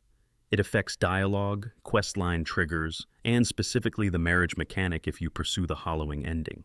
The mechanic was designed, according to developer comments, to create a character who always feels complementary to the player, someone whose presence is defined by difference and correspondence. Henri is also haunted by a specific loss. Their companion Horus the Hushed went mad in Smoldering Lake and must be killed by the player to prevent him from attacking Henri. You have to tell Henri where Horus is and what happened to him. There is no gentle way to deliver this information. The game will not do it for you. Number 76. Horus the Hushed went hollow in Smoldering Lake after being traumatized by the Abyss, and if you find him before telling Henri where he is, he will attack you on sight. He is enormous in comparison to Henri, a guardian figure reduced to a feral hollow in a cave. His armor description is about silence. He was a silent companion even in life, communicating through presence rather than words. The contrast between what he was and what you find him as is enormous, and the game uses negative space to deliver it. He has no dialogue in his hollow state, which is the most fitting absence possible. Number 77. Greyrot of the Undead Settlement has one of the most intricate survival conditions of any NPC in the series. He will die on his second scavenging run to Irithyll unless specific conditions involving Sigward of Katarina's questline and patches are satisfied. The exact conditions are counterintuitive. If you've bought Sigward's armor from patches, patches cannot save Greyrot. If Sigward is properly positioned in Irithyll's kitchen and you haven't talked to him and haven't progressed into Irithyll dungeon, Sigward will save Greyrot automatically. On his third run to Lothric Castle, Greyrot will die no matter what. Nothing saves him the third time. Patches, who could help, explicitly refuses. He says Lothric Castle is a death trap and he won't go. And Greyrot goes anyway, because that's who he is. He's a thief who fancied himself a martyr for the poor. He climbs toward the thing that will kill him because he's decided that's the right thing to do. Number 78. Patches, in Dark Souls 3, is operating a quiet parallel questline to Greyrot's. While Greyrot is scavenging to provide resources for Firelink Shrine, Patches is running his own business and keeping his options open. The two characters are framed as a study in contrast. Greyrot risks his life for others. Patches refuses to risk his life for anyone. And yet Patches is the one who might save Greyrot, and whether he does or not depends entirely on whether you follow the right steps to make him willing. The game is not presenting Patches as a villain for his self-preservation. It is presenting self-preservation as a choice with downstream consequences, and letting the player see those consequences directly. Number 79. Sigward of Katarina's full questline ends in the final boss area of Irithyll Dungeon, the profaned capital, where he has been imprisoned in a cell. Freeing him requires a specific key found in a specific location. If you do free him, he will show up at Yhorm, the giant's boss fight, with a specific greeting to Yhorm that implies they knew each other. They did. Yhorm and Sigward were friends, and Sigurd made a promise to Yhorm that if Yhorm ever became something that needed to be stopped, Sigurd would be the one to stop him. Yhorm, who became a Lord of Cinder and needed to be defeated to complete the game's objectives, gave Sigurd the Storm Ruler, a weapon specifically designed to defeat him. He armed his own friend with the tool to end him. The boss fight, with Sigurd fighting alongside you and Storm Ruler in hand, is a character study in loyalty and grief that takes less than 3 minutes to complete. Number 80. After the Yhorm fight, Sigurd collapses against a wall, raises his glass, and says he made a promise to his friend. He drinks his Estus. He dies there, quietly, doing the thing he came to do. His body cannot be interacted with. He simply sits, in the afterglow of a kept promise, and fades. You leave him there. The game puts a bonfire in that room, and if you rest at it, you can look at where Sigurd sat. Most players don't sit and look. Most players pick up his items and move on. But the game gives you the option to linger, and the option to linger is its own kind of design philosophy. The idea that grief doesn't need to be productive, that you can simply sit somewhere for a moment with someone who died keeping a promise, and that this is worth building into the mechanics. Number 81. Arena of Karim and Aegon of Karim have one of the quietly saddest questlines in the game. Arena is a young miracle teacher being guarded by Aegon, a knight whose relationship with her is complicated, protective but not possessive, fierce about her safety in ways that occasionally cross into something uncomfortable. If you teach Arena the wrong miracles, the dark ones, the tears of denial, the miracles associated with deep corruption, she is gradually consumed by them and becomes something hollow. Aegon's reaction to this is to hold you responsible. His death, if it comes, is preceded by dialogue that suggests he knew this might happen and held on anyway. He is a man doing an impossible thing, protecting someone from themselves in a world where protection has limits, and the game doesn't let him succeed. Number 82. Cornyx of the Great Swamp sits in a birdcage in the undead settlement. He is a pyromancy teacher, and freeing him is as simple as breaking the cage. But he can't break it himself. He's been in the cage long enough that it has become normal to him. He tells you, when freed, that he had been waiting for someone to come along. He doesn't elaborate on how long. His demeanor is peaceful, even cheerful. He is not bitter about the cage. He just needed someone to open it. This is, in the most compressed form possible, the shape of several relationships in the game. People who cannot free themselves from their constraints, waiting with more patience than the constraints deserve. Ready to be functional again the moment someone offers a different possibility. Part 8. The Ringed City and the End of All Things. The Ringed City DLC is the final piece of content in the Dark Souls series. It was designed as a closing statement, not a continuation. It takes place at the end of time, the end of this age, the end of all ages, everything crushed together into a landscape of compressed ruin. And it contains some of the most densely constructed lore and hidden details in the series. Number 83. The Dreg Heap, the first area of the Ringed City DLC, is literally a pile of collapsed eras. The level design incorporates pieces of architecture from across the game's history.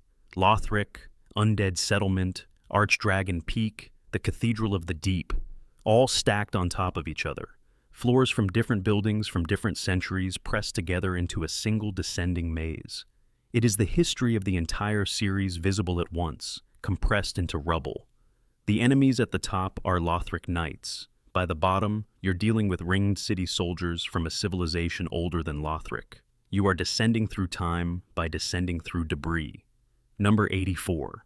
Slave Knight Gale's Red Cloak, which is immediately recognizable throughout the DLC, appears in multiple places before you encounter him as a boss. Small scraps of red cloth on walls and ledges mark paths through the Ringed City.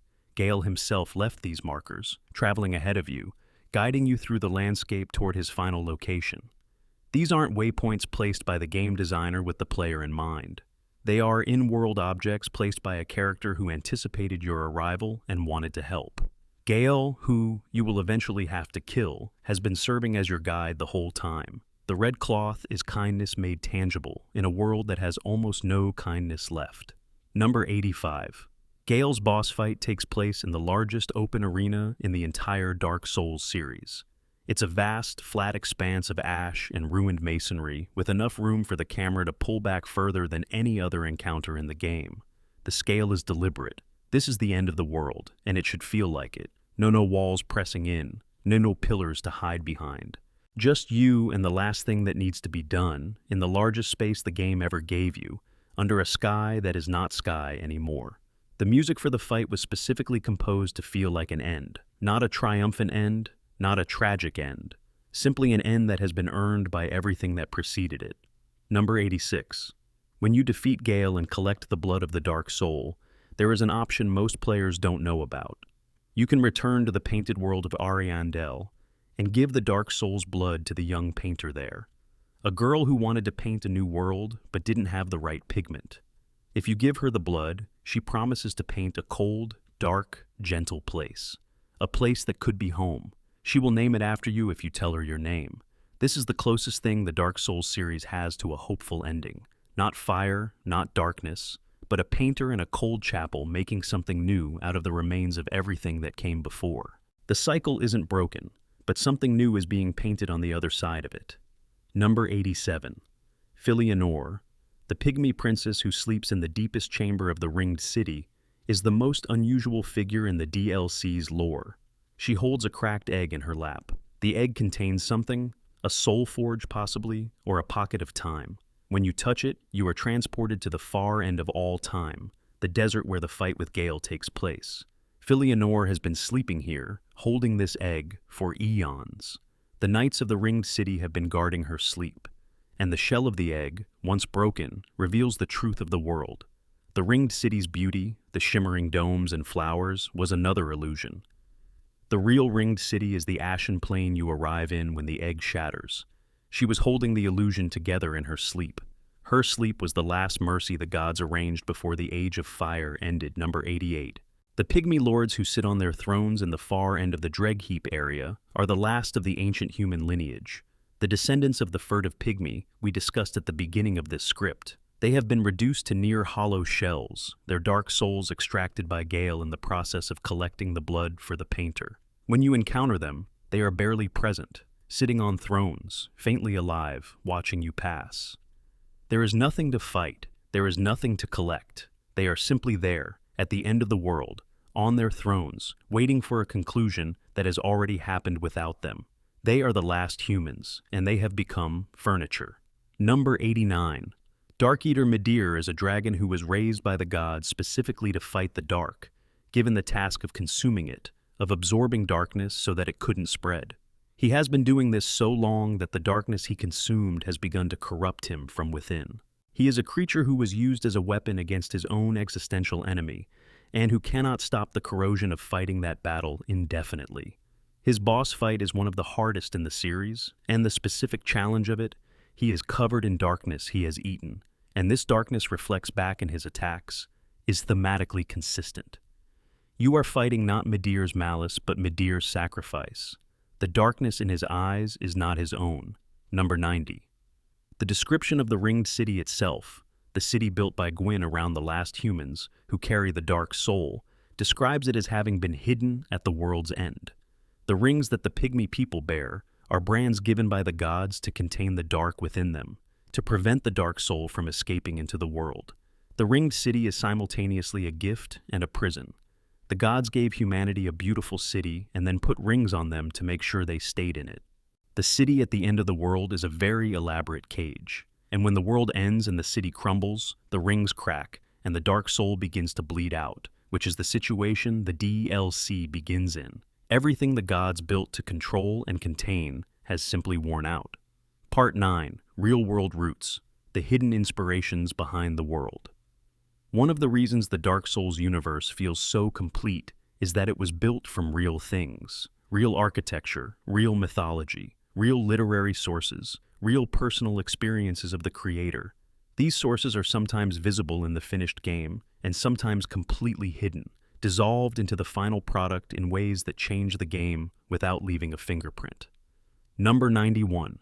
The most significant literary and artistic influence on Dark Souls is Berserk, the manga series by Kentaro Miura. The dead is visible everywhere. The enormous black sword is from Guts' Dragon Slayer. The eclipse event in Berserk, in which demons descend and transformation and betrayal happen simultaneously, is structurally echoed in the hollowing process.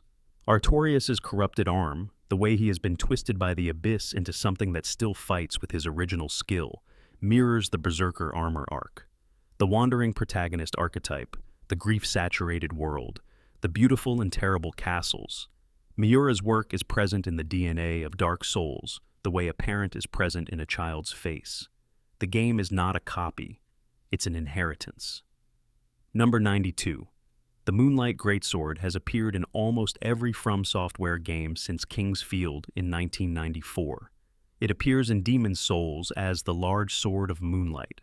In Dark Souls, it is obtained by cutting off Seath the Scaleless' tail. In Dark Souls 2, it appears in variant form. In Dark Souls 3, it's held by the Dancer of the Boreal Valley and later available in the Grand Archives. In Elden Ring, it appears again. It is the studio's signature prop, a recurring glowing blade that belongs to no single continuity but inhabits all of them, a persistent ghost moving through every world Miyazaki's studio has ever built. Miyazaki has said it's a personal symbol, something the studio returns to as a kind of signature. When you find it in a new game, you are finding a piece of the studio's identity. Number 93. Anor Londo's architecture was designed with the Milan Cathedral as primary reference. Miyazaki's development team visited Italy during the production of Dark Souls, and the flying buttresses, the vertical aspiration of the architecture, the sense of space carved into solid stone. These were drawn directly from the Duomo di Milano. The addition that the game makes is to put walkable surfaces along the cathedral exterior, on ledges that in real life would be purely ornamental. This transforms the cathedral's exterior from something to be admired into something to be navigated, and the anxiety of crossing those ledges with enemies shooting you from distance is partly powered by the real-world sense that you are not supposed to be out here. Number 94. The demon ruins in Lost Izalith were inspired by Angkor Wat in Cambodia. Miyazaki has spoken about visiting and being struck by the quality of the ruins, the way Eastern and Western architectural concepts met and mixed, the specific quality of chaos that contrasts with the order of European Gothic spaces. He wanted the ruins of Izalith to have that specific disorienting quality, the sense of a civilization that organized space differently and has been overtaken by something it couldn't organize at all. The demons who inhabit this space are described as children of chaos, beings without purpose or direction, and the architecture around them reflects that, curved, organic, without the clean vertical lines of Anor Londo, collapsed in on itself the way a fire collapses the structure it burns. Number 95. Sieglinde of Katarina's design was influenced by Hermione Granger. Miyazaki confirmed this, with the caveat that the final character shares almost nothing visible with the reference. What survived from the starting inspiration is something in the character's attitude, her determination, her academic approach to a very dangerous situation, her willingness to navigate a world of violence with intelligence rather than force. The Katarina armor set, with its rounded, vegetable-like silhouette, came from a different direction entirely and buried any visual similarity. But the inner life of the character, the girl who reads her way through danger, has a classroom in Hogwarts in its deep history. Number 96. The spiraling staircases as metaphor design philosophy in Anor Londo was specifically articulated by Miyazaki during development. He said the spiral staircase represents life, the way you keep ascending, but also keep circling back to where you started, seeing the same view from a different height. This is a small and quiet design philosophy, buried in the geometry of a building in a game, but it resonates with everything the series says about cycles. You spiral upward, you come back around. The view is different, but you recognize where you are. Number 97. Avatar. The Last Airbender was directly referenced by Miyazaki as an influence on the floating stone structures in Anor Londo. The specific element of rock formations suspended in sky, used for the Anor Londo approach and the surrounding floating architecture, was inspired by the film Avatar, released 2009, just as Dark Souls was gaining design momentum. But Miyazaki also mentioned the animated series as a visual reference for how large structures could float without looking arbitrary. The sense of impossible architecture hanging in air, which defines Anor Londo's exterior, has animated television in its ancestry. Number 98. Nausicaa of the Valley of the Wind, Hayao Miyazaki's film, is believed by much of the community to be a significant influence on Ash Lake. Both worlds have a hidden, toxic forest above a clean, quiet world below, in which an ancient ecosystem has persisted in secret. The surface world is poisonous. The world beneath it is calm. No direct confirmation has been made by Miyazaki for this specific connection, but the structural parallel is striking, and Miyazaki has spoken about Nausicaa as an important film to him. Whether the influence is acknowledged or not, the design rhymes. Number 99. Guinevere's design was inspired by a specific character in a manga Miyazaki read, in which a very large maternal woman takes care of a group of stressed businessmen at an exclusive club. He wanted to add, as he put it, a giant, considerate, caring woman to the game, someone who feels like a mother figure and whose enormous size is an expression of comfort rather than threat. The specific thing he took from the manga was the emotional quality of that dynamic. The executive who doesn't have to be in charge for a little while, cared for by something larger and warmer than themselves.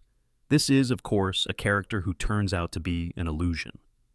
The maternal comfort is not real, but the inspiration behind creating that specific feeling was real and specific. Number 100. The entire hollowing mechanic, the way characters in the game lose themselves slowly, becoming more hollow over time, and can be reversed by humanity, was influenced by Miyazaki's experience reading Western fantasy literature as a child. He has described reading books that he didn't fully understand because they were beyond his English ability, filling in the gaps with his imagination, and the game's narrative gaps and incomplete explanations were a deliberate recreation of that feeling. The hollow, a person who has lost the thread of their own story, is, in this reading, Miyazaki's childhood experience of not having enough context made into a game mechanic.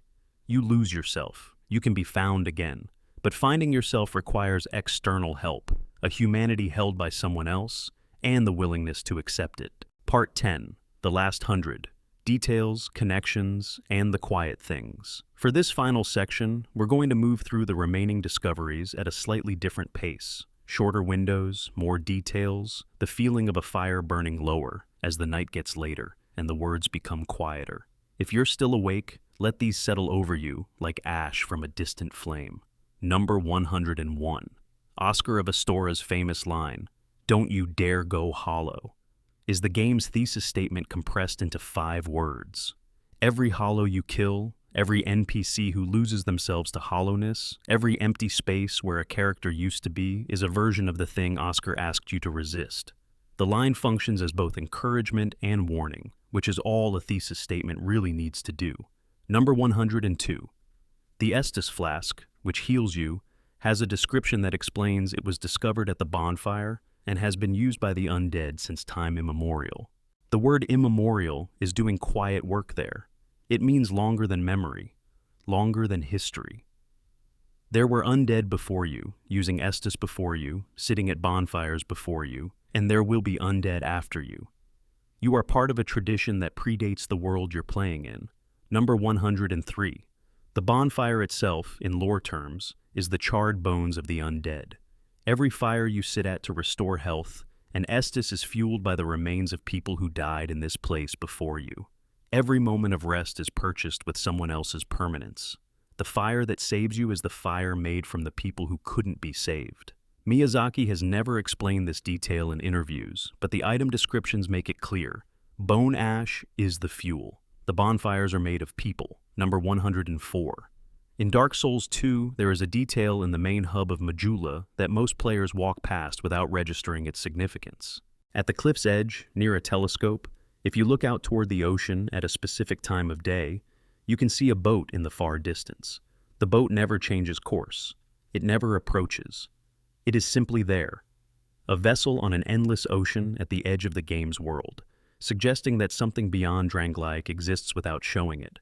It is one of the smallest scale-giving details in the series and one of the most effective. Number 105. The Laddersmith Gilligan, an NPC in Dark Souls 2 who sells ladders to help players access different areas, has a corpse in Dark Souls 3 near a bonfire in the profaned capital, surrounded by, appropriately, multiple ladders. The game rewards you for finding his corpse with the stretch-out gesture, which imitates his dying pose. He died doing what he did in life, presumably. The ladder-laden area of the profaned capital may have attracted him professionally. He found a ladder-adjacent death, number 106.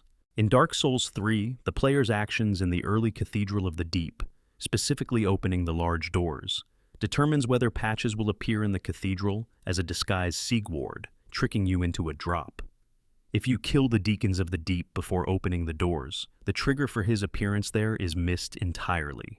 The game has multiple branching versions of Patches' tricks, each designed to activate only if certain exploration choices were made in a specific order, meaning that some players go an entire playthrough without encountering his cathedral disguise.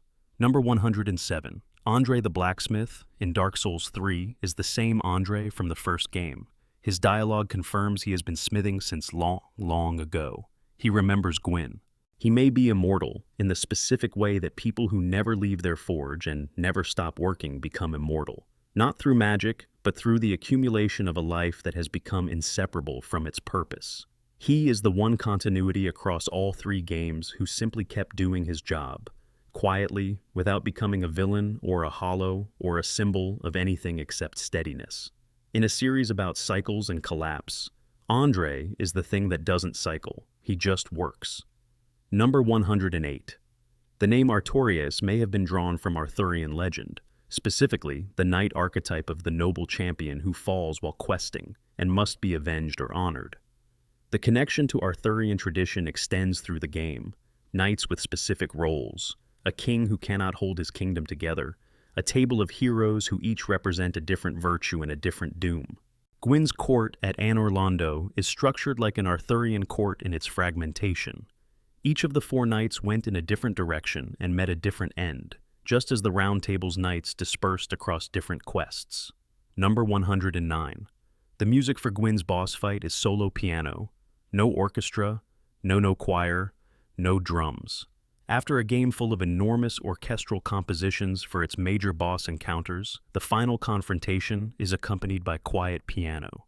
Miyazaki explained this choice as a reflection of Gwyn's state. He is not a triumphant villain, not a worthy adversary in the traditional sense. He is a broken thing, holding on out of habit, and the music should be as diminished as he is.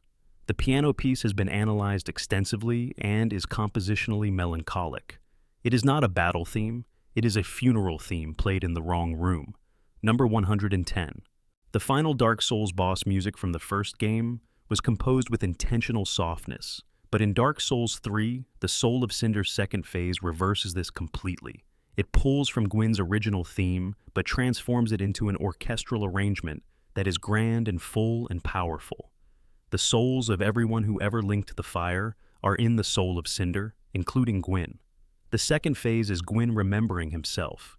It is the echo of someone powerful, assembled from pieces of all the people who came after him, briefly reassembled in the body of a boss that is made of history. The music grows to match the ghost. Number 111. In Dark Souls 3, some of the long-necked, toothy statues visible in Lothric Castle and the Grand Archives are primordial serpents. They have been there the whole time, present as architecture, as decoration, as part of the stone. If you played the first game and recognized Frampt or Kathi, you see them on the walls. If you didn't, they're simply unusual statues.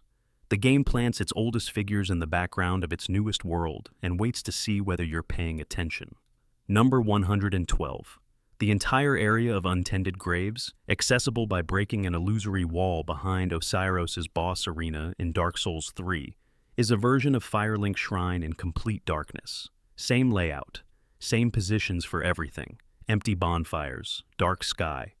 This is Firelink Shrine as it would be if the fire had never been kindled or had burned out entirely. You defeat a version of Gundyr, champion Gundyr, the unkindled who failed before you, and collect the eyes of a firekeeper, an item that allows your firekeeper to see what the ending of fire would actually look like. This is a timeline in which you didn't make it, translated into geography. You are walking through your own failure as an alternate world. Number 113. The Old Wolf of Farron in Dark Souls 3 is almost certainly a reference to Sif, the great grey wolf from the first game. He lies in front of a gravestone covered in wolf-related covenants and items, the Wolf Ring, the Wolf Knight's Great Shield, in a swamp that is described as being near the location of Old Oolacile. The items around him were Artorias's. Farron Keep, where the wolf is found, is near the forest where Artorias was buried. The wolf on the grave may be the continuation of something that started with Sif guarding another grave in a different age. Number 114. Quelana, the pyromancy teacher in the first game, who was the only surviving non-demon daughter of Chaos, is dead in Dark Souls 3. Her corpse can be found in the demon ruins, near a giant spider who may be the White Queen or Quelag, holding her pyromancy tome. She survived the disasters of Lost Izalith. She survived the events of the first game. And then, in the centuries between that game and the third, she died in the ruins of her mother's city, near the remains of her sister. The specific location, near the spider form of her sister, suggests she came back. She came back to the place she'd fled from, to be near what remained of her family, and died there. It is a detail about loneliness and belonging that the game drops as a corpse location and nothing more. Number 115. Nashandra's portrait in Irithyll is in a specific room, the room before a Silver Knight invasion point. It's on the wall. If you've played Dark Souls 2, you recognize her immediately. If you haven't, she's a woman in a painting in a cold palace. She looks out of the canvas with the specific quality that children of the Abyss always have, something beautiful over something hollow. This is a woman who married a king to destroy him, who was made from a fragment of the deepest darkness in the first game, who is now just a painting on a wall in a frozen city on the way to something else. The Abyss outlasted her. The world outlasted her. She's a historical artifact. Number 116. The NPC Seath of the Sunless Realms has one of the quietest backstories in Dark Souls 3. She descends from the Nameless King, or at least from a lineage connected to Dragonslayer Ornstein, who followed the Nameless King. Her covenant, the Blade of the Dark Moon, is dedicated to the moon, to Gwyndolin, to a god who is dead by the time the game takes place. She is loyal to a memory. When you complete her questline, she disappears and leaves behind a grave marker in the cemetery near Firelink Shrine. She found her grave before anyone told her she needed one, and died serving something that had already ended. Number 117. The Painting Woman in the Ashes of Ariandel DLC, the girl who wants to paint a new world, is nameless. She doesn't tell you her name when you meet her, and you can't ask. But at the very end of the Ringed City DLC, when you give her the Dark Souls blood and she finishes her painting, she asks if she can have your name. If you give it to her, she says she'll paint a world of ash and name it after you. If you refuse, she says she'll give it a good name regardless. The choice is yours, and it doesn't change the outcome in any mechanical sense. But it asks you something that almost no other game asks. Not what you will do, but what you want to leave your name on. Whether you want to be remembered in the world that comes after this one. Number 118. The description of the first flame says it separates life from death, light from dark, order from chaos. What it doesn't say, what has to be inferred, is that before the flame, these things were not separate. Life and death were continuous. Light and dark were the same absence. Order was chaos. The first flame is what made distinctions. And every time the flame needs to be relit, it is because the world is trying to return to the state before those distinctions existed. Every hollow is, in some sense, moving back toward an original, undifferentiated state. The dark sign is not decay, it is return. Number 119. Miyazaki has described the entire Souls series as being about the experience of reading books he didn't fully understand as a child. English novels beyond his reading level, which he filled in with imagination, building stories in the gaps. Every deliberately vague item description, every half-told lore fragment, every NPC who won't quite explain themselves is an invitation to the player to do what Miyazaki did with those books, to construct the meaning themselves, to fill the gap with their own imagination, to participate in the making of the story rather than simply receiving it. The gaps are not failures of communication. They are the communication. Number 120. The Dark Soul. The soul of humanity. The soul that the furtive pygmy quietly took and then divided among all humans. Its description says it is different from the other Lord Souls. They are described in terms of power and aspect. The Dark Soul is described in terms of absence. It cannot be quantified, cannot be pointed at, cannot be reduced to a property. It is the human thing that precedes description, the part of people that exists before they have been told what they are. The Dark Soul is personhood itself, before anyone named it. And it is what everything in the game is fighting over. Part 11. Hidden in the item boxes. Descriptions that tell whole stories. Dark Souls stores enormous amounts of lore in item descriptions. And some of the most profound world building in the series is in things the player holds for a moment and then stores or sells without reading carefully. Number 121. The description of the replenishment miracle in Dark Souls 1 mentions that it was created by followers of Allfather Lloyd, Gwyn's uncle, and the founder of the Way of White Covenant. The miracle is about healing over time, and the description notes that Lloyd's followers believe that even the undead could be saved through faith. The hidden detail is in the word even. It implies that the established religious view was that undead could not be saved, that they were beyond redemption, and that Lloyd's followers were the outliers for their more inclusive theology. This is an entire religious schism, compressed into a single word in a healing spell description. Number 122. The Hornet Ring's description in Dark Souls 1 says it belonged to Lord's Blade Ciaran, one of the 4 Knights of Gwyn, and that she wore it while carrying out assassinations. The ring increases critical damage. In a game full of weapons described as powerful or holy or ancient, this ring is described specifically and quietly as an assassin's tool. Ciaran was Gwyn's blade, a person whose entire function was to kill at command. The ring is the evidence of that function, made wearable, something she left behind in the forest near Artorias' grave when she came to mourn. Number 123. The descriptions of pyromancy spells in Dark Souls 1 are filled with references to the disaster at Lost Izalith. The Chaos. Pyromancies specifically all have descriptions that mention the Bed of Chaos, or the Daughters of Izalith. But the non-chaos pyromancies, the ones that came later from the Great Swamp tradition, have descriptions that reference learning from that disaster, specifically the idea of fire as something to be respected rather than controlled. The 2 schools of fire magic in the game are defined by their relationship to the Izalith catastrophe. One came from it, carrying its chaos, and one came afterward, shaped by knowing what happened when fire was treated as a resource to exploit. Number 124. The Channeler's Trident, the weapon used by the strange rooster mask figures in the Duke's archives and elsewhere, has a description that says it was used by channelers who served Seath and collected women for his experiments. The rooster mask, the trident, the specific way these enemies dance to buff nearby foes, it's all designed to make them feel like messengers, intermediaries, creatures between human and something else. Their dancing is described elsewhere as a soul harvest ritual. When they dance in combat to power up nearby enemies, they are performing a version of the ritual Seath uses to gather power from others.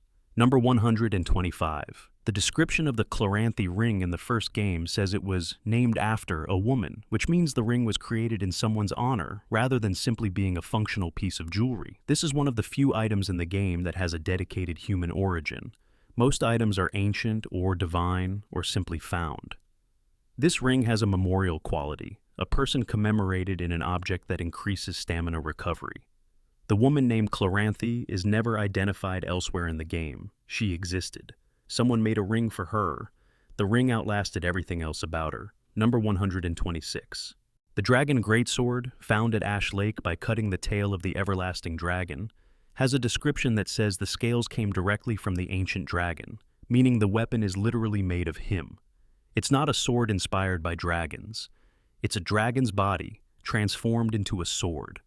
The everlasting dragon allows this. He doesn't attack if you approach without the path of the dragon gesture, but his tail can be cut. He stands still while you take his body to make yourself a weapon. This is either a test.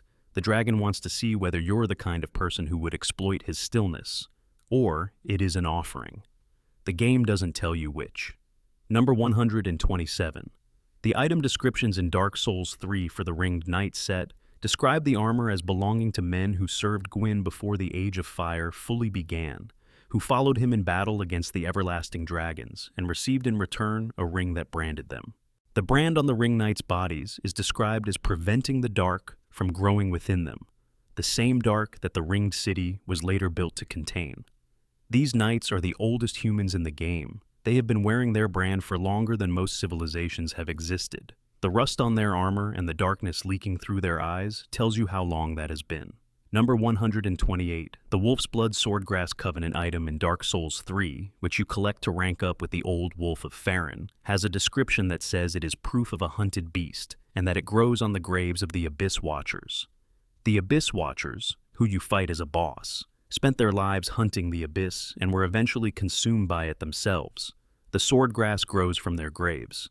Their remains produce the proof that more of them need. It is a self-perpetuating memorial. The dead produce the evidence of sacrifice that the living carry forward. Number 129. Every ring in Dark Souls that has the word ring in its full description, as in discussing the ring specifically rather than what it does, contains a small story fragment that almost nobody reads completely. The Leo ring describes Ornstein's spear and how it was used against dragons. The Hawk ring describes Goff's archery. The Wolf ring describes Artorias' pack of gray wolves. The four knights are all present in these descriptions, and together they constitute a record of 4 different approaches to devotion: the precision of the archer, the ferocity of the Abyss Walker, the dragon-slaying grace of the Spear Knight, and the cold efficiency of the blade. This is Gwyn's personal guard, their specific virtues written in jewelry. Number 130. The Skull Lantern, one of the light sources available in the Tomb of the Giants, is described as the skull of a rite of kindling practitioner. This means you are carrying a dead person's head through a dark cave, using it as a lamp. The lamp was once a person who participated in holy rituals. The lamp's light is whatever remains of their devotion. In a game full of objects that carry moral weight, the Skull Lantern is among the most matter-of-fact about its horror. It's a lamp. It was a person. It lights your way. These facts coexist without comment. Part 12. The Quiet Endings. What the games actually mean. We're approaching the fire's last hours now. This final section is for the deepest reading. Not what the games contain, but what they're doing with everything they have assembled. Number 131. Linking the First Flame, the most common ending in Dark Souls 1, is described by the game and by Frampt as the righteous choice, the continuation of the Age of Fire. But what it actually shows you is your character kneeling in the kiln of the First Flame, surrounded by the ash of everyone who linked it before, and burning. You become fuel. The continuation of light requires your incineration. The good ending is indistinguishable from a sacrifice that benefits everyone except the person making it. Number 132. The Dark Lord ending, walking away, letting the fire die, stepping into the dark, is presented as the worse option. Keathi praises you. Frampt disappears in disgust. The implication is that you've done something wrong, but the dark you're walking into is described, over the course of the game, as the natural state of the world, as humanity's birthright, as the return to a state of equality that existed before the gods claimed dominion. Depending on how you read the politics of Lordran, the Dark Lord ending is either catastrophe or liberation. The game gives you both readings and doesn't arbitrate between them. Number 133. Dark Souls 2's ending asks a more compressed version of the same question. The player character can choose to sit on the throne of want, claiming rulership of a world that has no fire to sustain and no clear direction forward, or walk away from the throne entirely. Aldia, if encountered, suggests that there might be a third way, a path between fire and dark that hasn't been mapped yet, which he has spent his existence trying to find and failed. He is still looking. The game's ending is not the conclusion of his search. It is just where you stopped. Number 134. Dark Souls 3 has 3 endings: linking the flame, letting the Firekeeper absorb the fire and put it out gently, and becoming Lord of Hollows. Each of these is a different relationship to the cycle. Linking the flame perpetuates it. Absorbing the fire ends it quietly and without drama. The Firekeeper's version of this ending involves her speaking to you about freedom and about what dawn might look like, which is described as the end of fire, in terms that sound like hope, like the gentle end of a long illness. The Lord of Hollows ending claims the abandoned people, the discarded Hollows, as subjects. 3 responses to the same broken system: maintain it, dismantle it, or take it over on behalf of those it excluded. Number 135. The Firekeeper in Dark Souls 3 will describe the ending where the fire fades as seeing something in the far distance, something small and faint that she cannot make out, possibly the first light of a new age. This is the only time in the game that the word dawn is used in connection with anything positive. Everything else is fire, dark, gray, ash. Dawn is something she has to squint to see and cannot be certain of. It is the most tentative possible hope offered in a series that mostly reserves its most beautiful language for endings. Number 136. The Painter's Ending, if you complete both DLCs in Dark Souls 3, is the only ending that involves the creation of something new. Not the preservation of the old flame, not the careful management of the old dark. The creation of a new world with its own rules, painted from the blood of the last possible inheritance of the human soul. The painter promises it will be cold and dark and gentle. The word gentle has not appeared in this context anywhere else in the game's language. It is a new word for a new world. The entire series ends on that word, if you complete the right sequence. Gentle, number 137. Every time the fire is linked, time compresses slightly differently than it did before. This is the explanation for why Anor Londo appears in different states in different games. Not simply age, but temporal compression, the way time doesn't pass linearly in a world that keeps cycling. Characters who should have died centuries ago are still present because the cycle has folded time around them. This is why patches can appear in every From Software game without being the same patches. Each cycle generates its version of him because the type he represents is eternal, and eternal types are recreated by recurring circumstances. Number 138. The Chosen Undead, the Bearer of the Curse, the Ashen One. None of these characters have names, faces, histories, or relationships outside the ones the player creates through play. This is not laziness. It is the design intention. You are not playing a hero. You are playing a function.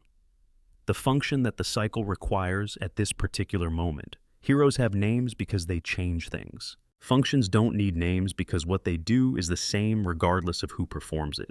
The game is about whether this distinction can be broken, whether the function can become, through accumulated experience and choice, something more like a person. Number 139. The specific loneliness of bonfires, the way they are always in empty corners, carved out of the world's hostility, surrounded by nothing, is described by Miyazaki as intentional. He wanted resting to feel earned and isolated, not rewarded or social. The bonfire is yours, alone, in the dark. The community of the game is built in the adjacent spaces. The notes other players leave, the blood pools that show where they died, the occasional flicker of another player's phantom nearby. The connection is present. It's just never direct. It's never warm. The game's community exists entirely in the negative space around the loneliness of single bonfires. Number 140.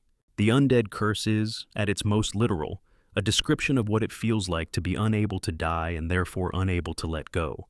Hollowing is the process of losing the thing that made you who you were, while still being forced to continue. Every hollow in the game is a portrait of someone for whom death would have been a mercy. The curse is not the dying. The curse is not being able to die properly, not being able to finish and rest, and the game asks you to resist this. Don't you dare go hollow, without ever making it easy to understand what holding on requires or what you're supposed to hold on to. It asks for resistance to dissolution, without fully describing what substance is supposed to be preserved. Number 141. In Dark Souls 3, every Lord of Cinder who was brought me back to link the fire again and refused is described as having their own reason. Ludleth linked it before, willingly, and retains his self. The Abyss Watchers linked it as a group and became a single consciousness. Yehorm linked it because of grief and now sits in his throne while his kingdom burns around him. Aldrich linked it because he was forced to and responded by becoming something that devours the gods who compelled him. Each Lord of Cinder is a different kind of answer to the question of what you do when the world asks you to sacrifice yourself. Accept willingly, accept collectively, accept in grief, or reject entirely and become something terrible in the refusal. Number 142. The Undead Curse, the cycle of fire, the repetition of sacrifice. All of it is framed by the game in terms of what each iteration of the world learns from the one before it. Aldea's philosophical position is that each cycle should produce something new, some evolution, some accumulated wisdom. What the games show instead is that each cycle produces the same types of people making the same types of choices, which is perhaps the more honest observation. The wisdom exists. People can read it in the item descriptions if they want to. Most of them don't. The cycle continues because learning is optional and convenience is compelling. Number 143. The way Dark Souls rewards patience, literally, mechanically, in its combat, mirrors what it asks philosophically. You learn the boss. You fail repeatedly. Each death adds information. Eventually, the death becomes something you've mapped in your body and your reflexes, and you act without thinking, and the action is sufficient. The game teaches you that failure is knowledge, that death is curriculum, in the same game that asks you to consider what it means to be unable to die. These are two versions of the same idea. Learning requires repeatedly being wrong, and the curse of the undead is being repeatedly wrong without the rest that rightful death would provide. Number 144. The unkindled in Dark Souls 3 are described as those who tried to link the fire and failed.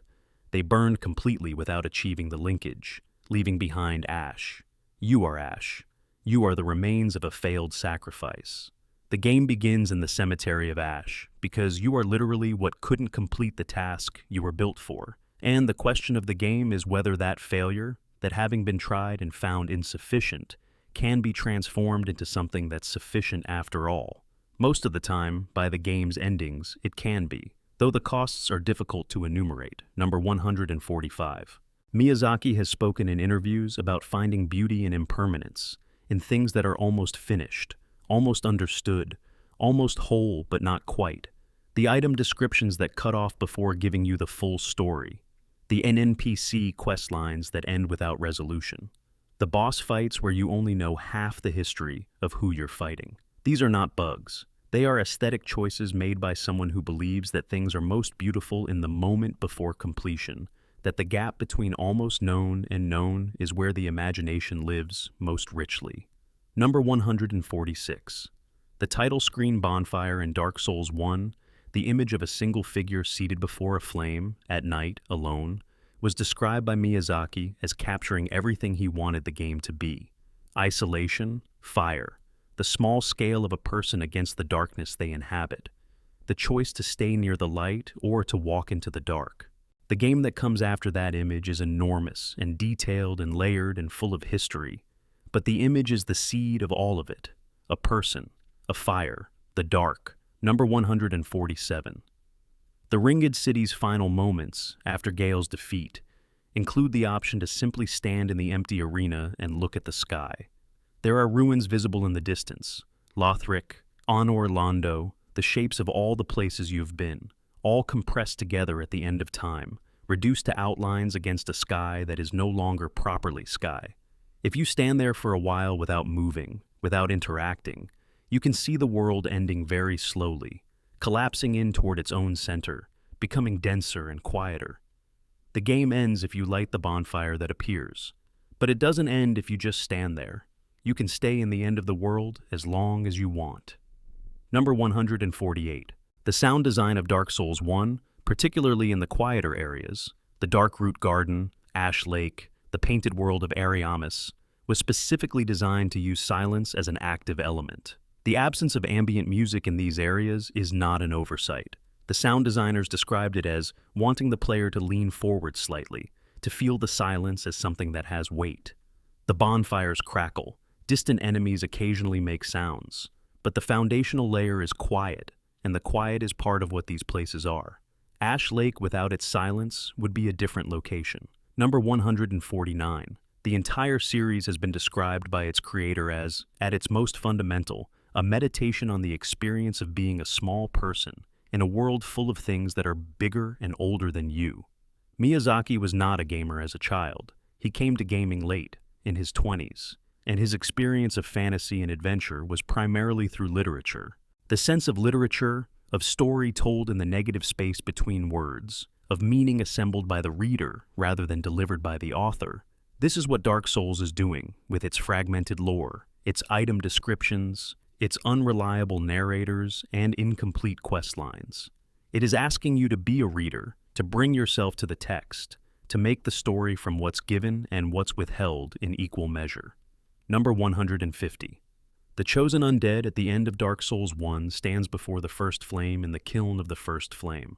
Around them are the remains of every other chosen undead who stood here before, the ash of their sacrifice visible in the floor, the memories of their choices encoded in the structure of a place that has absorbed so many endings that it can barely hold another one. And the player makes a choice: link the fire or walk away. Every choice will have been the right one for someone. Every ending will have been the ending that needed to happen from that person's specific perspective.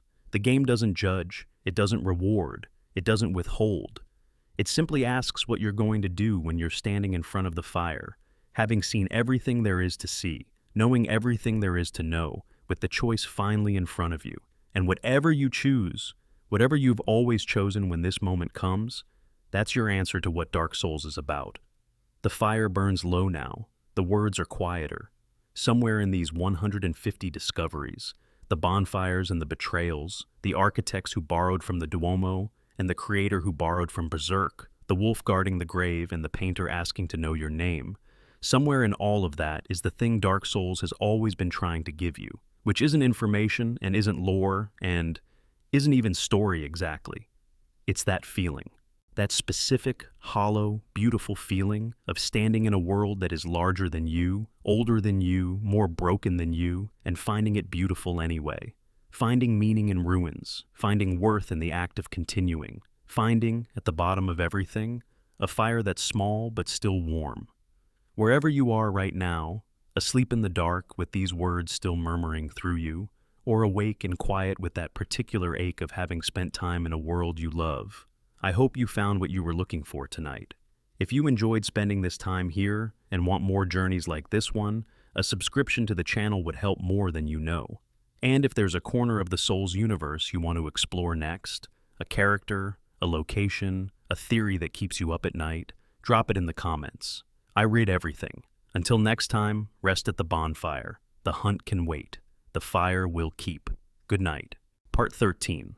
The things Miyazaki kept quiet. Developer details and production secrets. There is a second layer to Dark Souls that lives not in the game itself, but in the interviews, the director's notes, the rare moments where Miyazaki talked publicly about specific decisions. These are the behind-the-scenes discoveries that change how you see the finished product. Number 151. Miyazaki has described his process for writing lore as deliberately non-linear and improvisational.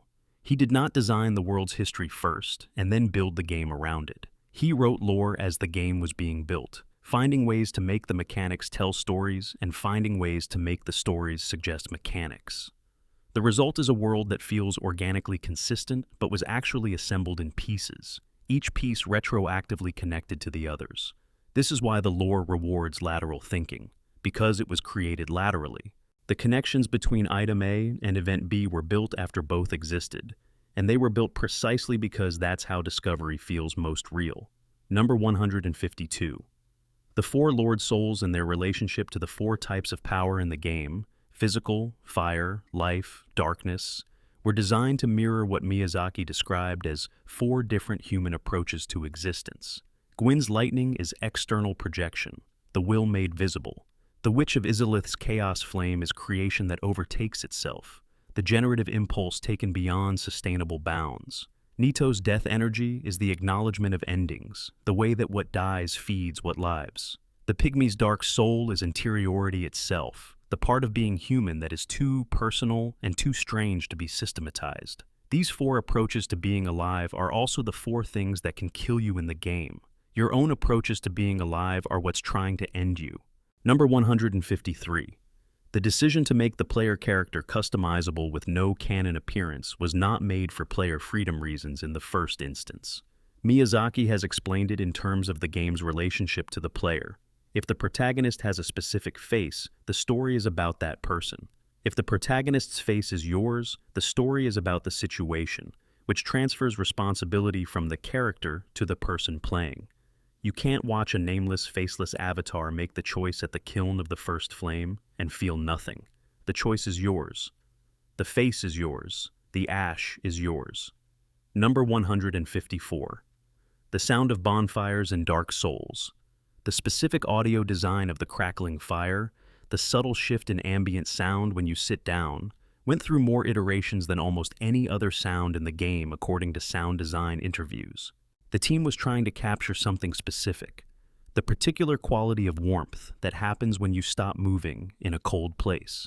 They wanted the sound to do work that the visuals couldn't, to make you feel, not just see, that you were somewhere safe. The final version of the bonfire audio has been described by players who weren't even conscious of noticing it as one of the most calming sounds in gaming. Number 155. Miyazaki has cited a number of Western fantasy novels as formative. Specifically, books he read as a young man with incomplete English, filling in gaps with imagination. He mentioned specifically that the experience of not fully understanding a text gave him a deep appreciation for mystery as aesthetic. The question of what something means became more interesting to him than the fact of what something means, because he spent his reading life in the territory between understanding and not understanding.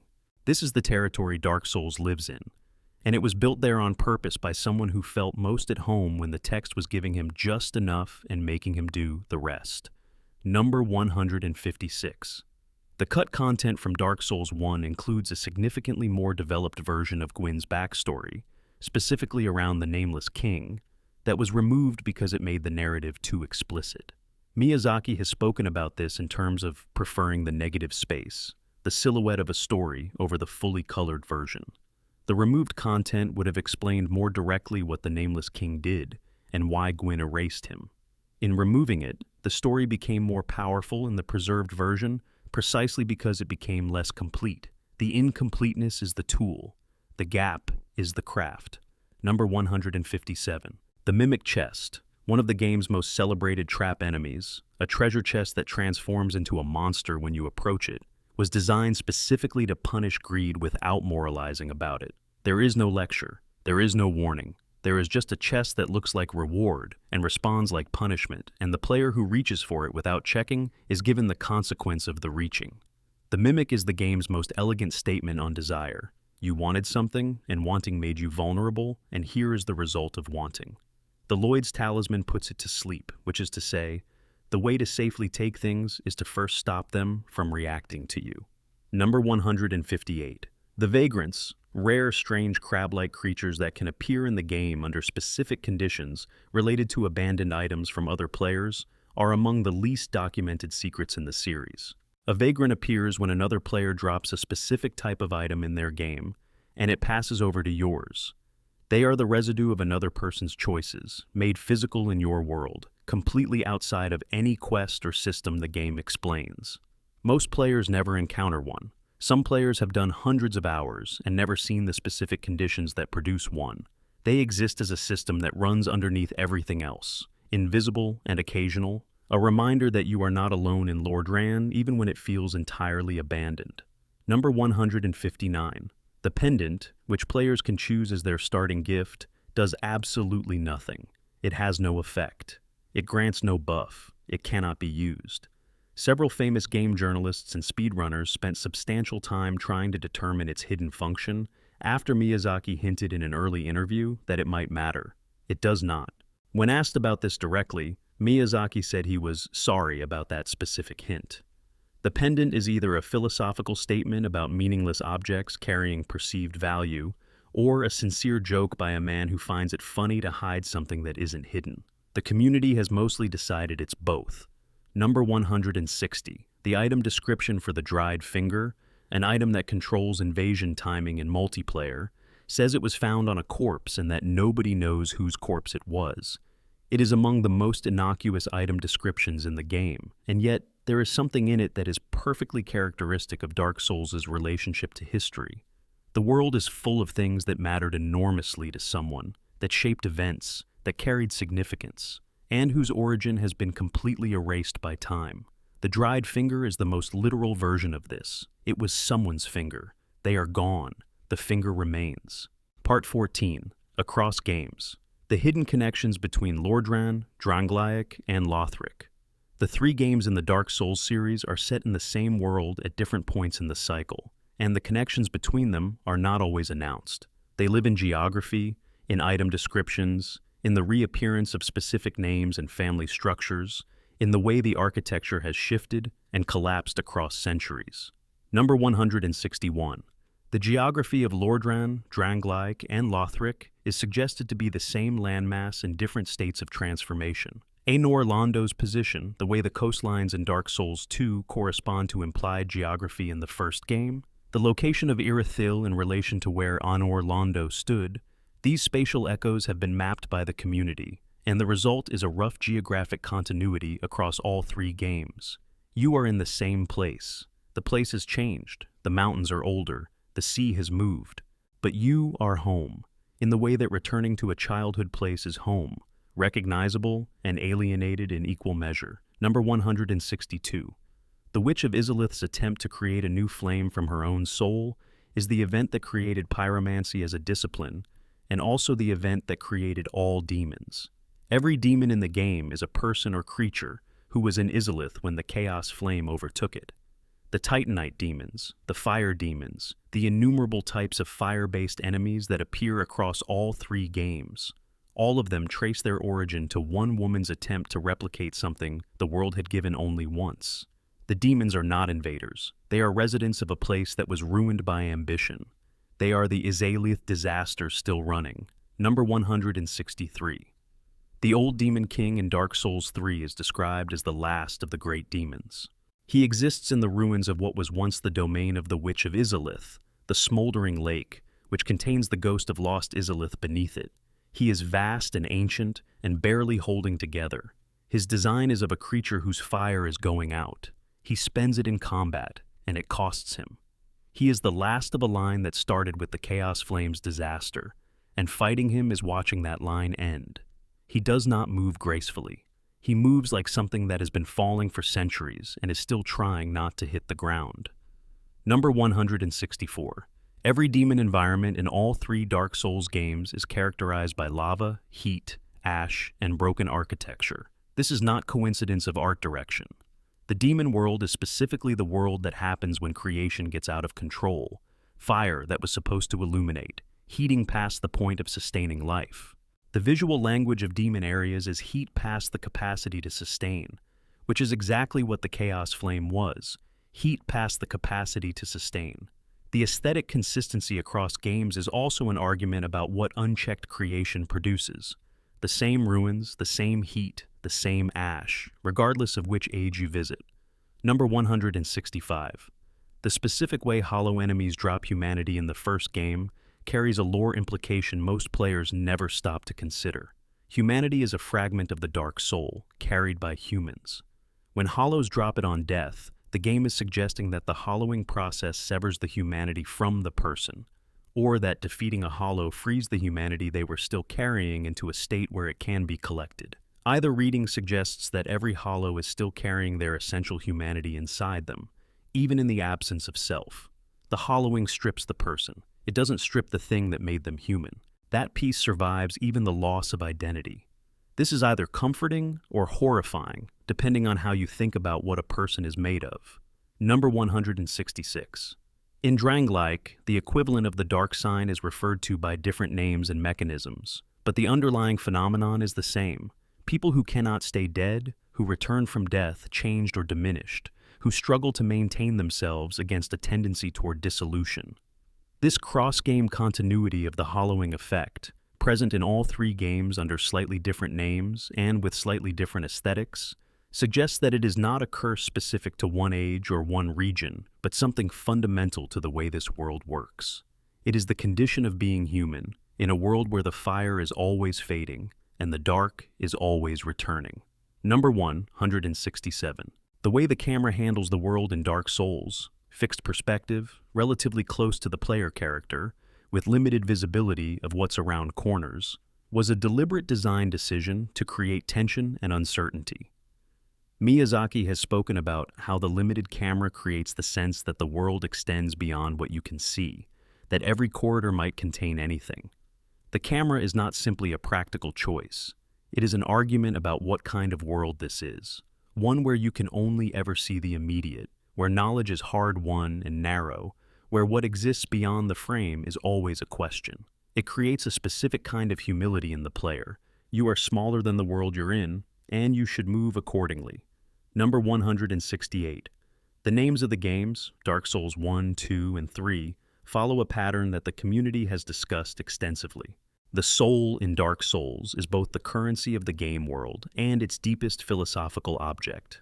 Souls are what everything costs. Souls are what everything produces. Souls are the measure of meaning and the price of everything valued. The title is saying that the game is about what souls are worth, both in the mechanical economy and in the existential one. And the darkness is not separate from the souls, but inseparable. Dark souls. Souls in the dark. The things of value that exist specifically in the absence of light. Every session of farming souls in a dark dungeon is a literalization of the title, number 169.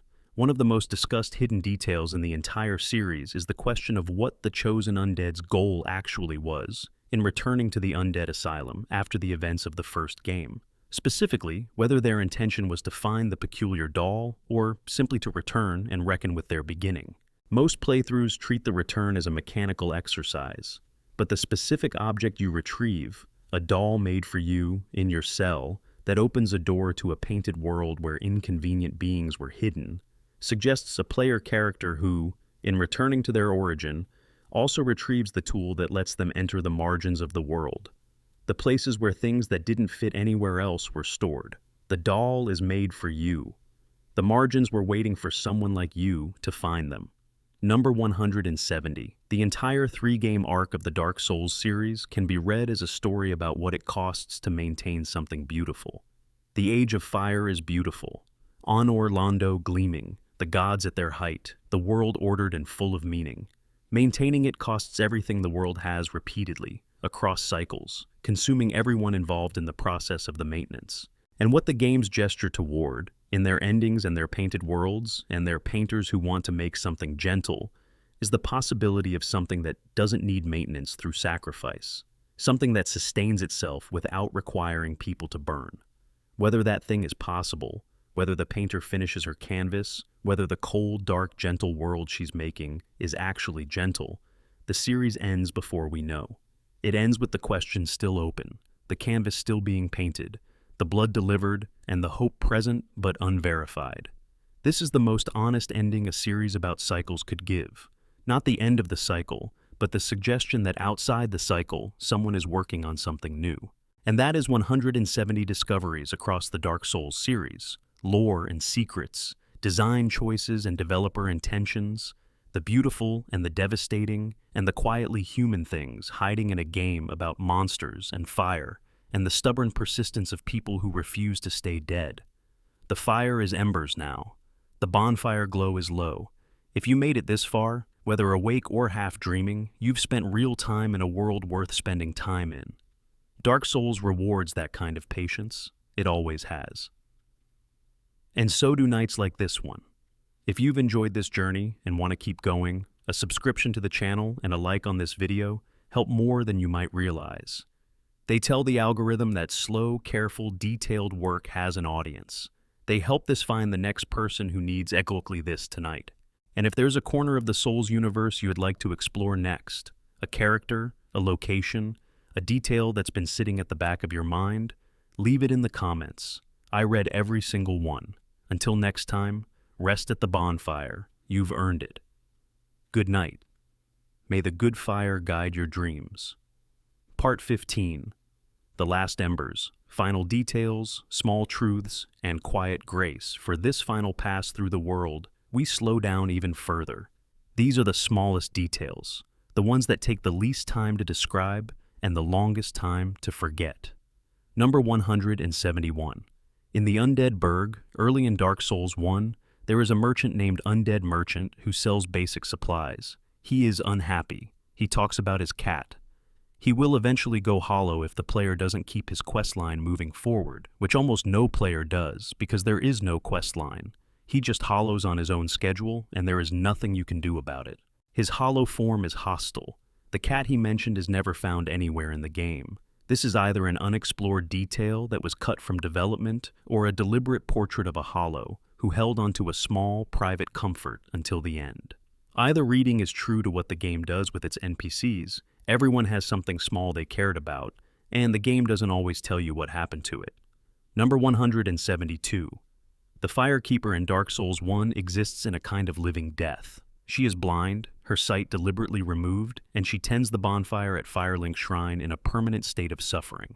Her soul is, in game terms, a source of upgrade power, but the description of her role says that firekeepers are chosen for the beauty of their soul, and then blinded so they can tend the flame without being distracted by the world's horrors. The gods selected the most beautifully souled women in the world and removed their sight as the price of their duty. The game presents this as simply how things are. It is one of the clearest statements the game makes about how divine systems treat individuals. Usefulness justifies harm, beauty justifies extraction, the function determines the cost paid by the person performing it. Number 173. Lothric of Karim drops the Ring of Favor and Protection when you kill him. The ring is described as a gift from the goddess Fina to her champions. Those who wear it cannot remove it except at death. It increases stamina, equip load, and health permanently. But once on, it stays on until you die. Lothric was wearing this ring, which means he could not have taken it off even if he wanted to. The goddess's favor is literally irremovable. Her gift is also a constraint. And Lothric, for all his treachery, was wearing an irremovable ring in service of a goddess whose love he describes as boundless and fleeting, committed to something that cannot, by its nature, fully commit back. Number 174. The Dark Moon Blade Miracle has an item description that references the Way of Blue, which is one of the defensive covenants in Dark Souls 3, the covenant for people who want help when invaded. The miracle predates the covenant's explicit form in the third game, which means the protective relationship between Blue Phantoms and Embered players was not invented in Dark Souls 3, but inherited from a much older tradition. Gwyndolin's Dark Moon Covenant, operating in the first game, was the origin of the exact same system. The Way of Blue in the third game is a continuation of something thousands of years old in the game's timeline. Number 175. There is a body in the Darkroot Garden near Alvina's cat who is holding a very specific item. Most players collect it and continue, but the placement, a dead figure at the edge of a forest that was once Oolacile, connects the death to a specific history. The item is evidence that someone came here from that time or place and did not make it back out. The forest holds the remains of people who came to the Abyss fight and lost. They are simply present. Items on bodies, no marker, no name. The forest is full of them. You only notice if you stop collecting and start looking at where the items are lying. Number 176. The coiled sword fragment in the untended graves is described as an ember that has been used so many times it will never go out. It functions as a reusable homeward bone. You can use it infinitely without consuming it. This is, in mechanical terms, one of the most useful items in the late game, and it's found in the dark version of Firelink Shrine, the version where the fire went out, guarded by the version of Gundyr who failed. The person who failed left behind the one thing that cannot be extinguished, the ember that outlasts everything, found in the place where everything else went dark. Number 177. One of the most unusual interactions in Dark Souls 3 involves the Firekeeper's questline regarding the eyes of a Firekeeper. If you give her the eyes, she gains the ability to perform a special ending, the ending where the fire fades under her guidance rather than being linked. But Ludlith of Corlan, the small and ancient Lord of Cinder who sits in Firelink Shrine, warns you that giving the Firekeeper those eyes will lead to a foul betrayal. He knows what the eyes enable. He knows what ending they make possible. He has been sitting in Firelink Shrine watching cycles and keeping his opinion, and this is one of the moments where his knowledge presses against his reserve. He tells you just enough to make the choice harder. Then he leaves the choice with you. Number 178. There are messages in the Ring City, written in Gale's handwriting, in the red cloth color he uses as markers, that contain specific phrases encouraging the player to make leaps of faith off high ledges. At the bottom of each of these leaps is a landing. Gale scouted the path. He made notes. He left guidance in a world that was trying to kill the person he was guiding toward him. The irony embedded in this is complete. Gale, who you will eventually fight and kill, spent the end of his life making your path to him safer. He guided you to the thing that destroys him. Whether this was deliberate or simply the expression of a character who could not stop serving something, even at the cost of his own existence. The game lets you decide. Number 179. The corpse of Laddersmith Gilligan in Dark Souls 3, found near a bonfire in the profaned capital surrounded by ladders, comes with the stretch-out gesture. The gesture replicates his dying pose exactly. When you perform this gesture, you are lying on the floor in the same position this NPC died in the same place he died, surrounded by the ladders that defined his professional life. This is either the darkest comedy in the series or a quiet tribute to a small character who just wanted to make things a little more accessible for everyone. It is probably both. The game often is. Number 180. The gesture system in Dark Souls is one of the most unusual social mechanics in gaming history. In a game without real-time communication between players, no voice chat, no text chat, gestures are the only way players can communicate directly. And so, players have developed entire languages from them. The combination of point down and attacking, the use of praise the sun as greeting and farewell, the complex etiquette of dueling in the undead burg. This entire social world built itself from a mechanical toolkit designed for asynchronous expression. Miyazaki has mentioned that the gesture system was inspired by the desire to create connection without language, to let players communicate the essential things: acknowledgement, gratitude, mockery, respect, without needing words. What players did with that system exceeded anything the design could have predicted. Number 181. Every bloodstain in Dark Souls, the red marks left where players died, contains a ghost that shows how they died, replaying the final moments in silent form. You can stand and watch a ghost die in a spot you've already died in, or in a spot you're about to die in, and learn something or feel something, or simply share a moment of witnessed failure with a stranger whose name you'll never know. This is the game's most profound multiplayer mechanic. Not the invasion, not the cooperative summoning, but the quiet witnessing. Someone died here. You can see how. You can see them, briefly, and they cannot see you. And you share the knowledge of having been in the same dark place trying to make it through. Number 182. The note-leaving mechanic, white soapstone messages visible to other players, has produced one of the strangest communities in gaming. Messages left by trolls to trick the inexperienced. Messages left by the generous to help the struggling. Messages that have been maintained by the community across years and patches, preserved because enough players found them useful or beautiful. There is a message near the Sunlight Altar in Undead Parish that has, according to community reports, been there since launch, rated up by thousands of players across more than a decade. Try jumping. It is not clear whether this is a sincere suggestion or a lethal joke at this point. Both have been reported. In a game about ambiguity, even the notes achieve it. Number 183. The Sunlight Medal, the Covenant item for Warriors of Sunlight, has a description that says the medal is engraved with the symbol of the sun and represents the ultimate honor given to those who summon the Covenant members and achieve a goal with them. It is not given by a god. It is not ordained by the divine order of Anor Londo. It is given by the Covenant itself, by the community of Sunbros to each other, in recognition of cooperative success.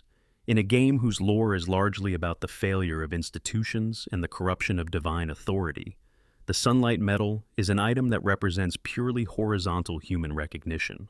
We helped each other. We finished something hard together. The sun recognizes it. That's enough. Number 184. The very first message most players encounter in Dark Souls is written in white on the floor near the first bonfire in the Firelink Shrine area. It reads, depending on which version you're playing, be wary of left, or simply provides direction toward the first enemy or drop.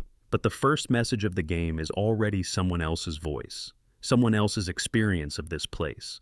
The world is already occupied when you arrive. It has already been failed and survived by others. You are not the first. You will not be the last. That's the opening of the game's social story, delivered in chalk on a stone floor before you've taken 100 steps. Number 185. The final image of the entire Dark Souls trilogy, if you accept the painter's canvas as the closing image, is a girl in a cold chapel beginning to paint. The world outside has ended, or is ending, or has ended so many times that it has become a geological fact. And in a building inside a painting, inside a ruined DLC, in a game that was the final installment of a series that started with a single knight falling through a hole in the ceiling, there is a girl with a brush and a canvas and a specific vision.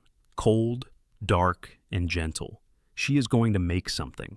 It might take a long time. The fire outside doesn't need to be linked. The dark outside doesn't need to be resisted. She is making something that lives outside the argument entirely. She is making somewhere to rest. And with that image, we arrive at the end of our time together tonight. 185 hidden discoveries, spanning 3 games and decades of community discovery, drawn from developer interviews and item descriptions, and the beautiful obsessive attention of players who never stopped looking. From the furtive pygmy who quietly left with the dark soul, to the painter who is quietly beginning a new one. The fire is truly embers now. The screen is dark. Wherever you are, whatever brought you here tonight, the need for sleep, the love of a world you've spent hundreds of hours in, or simply the sound of a voice talking about something beautiful in the dark. I hope you found what you were looking for. If this was useful to you, and you'd like to see more journeys like this one, a subscription to the channel would mean the world, and a like tells the algorithm that slow, careful work is worth surfacing. Drop a comment below if there's a corner of the Souls universe you want to explore next. I read every single one. Rest at the bonfire. The hunt can wait until morning. Good night.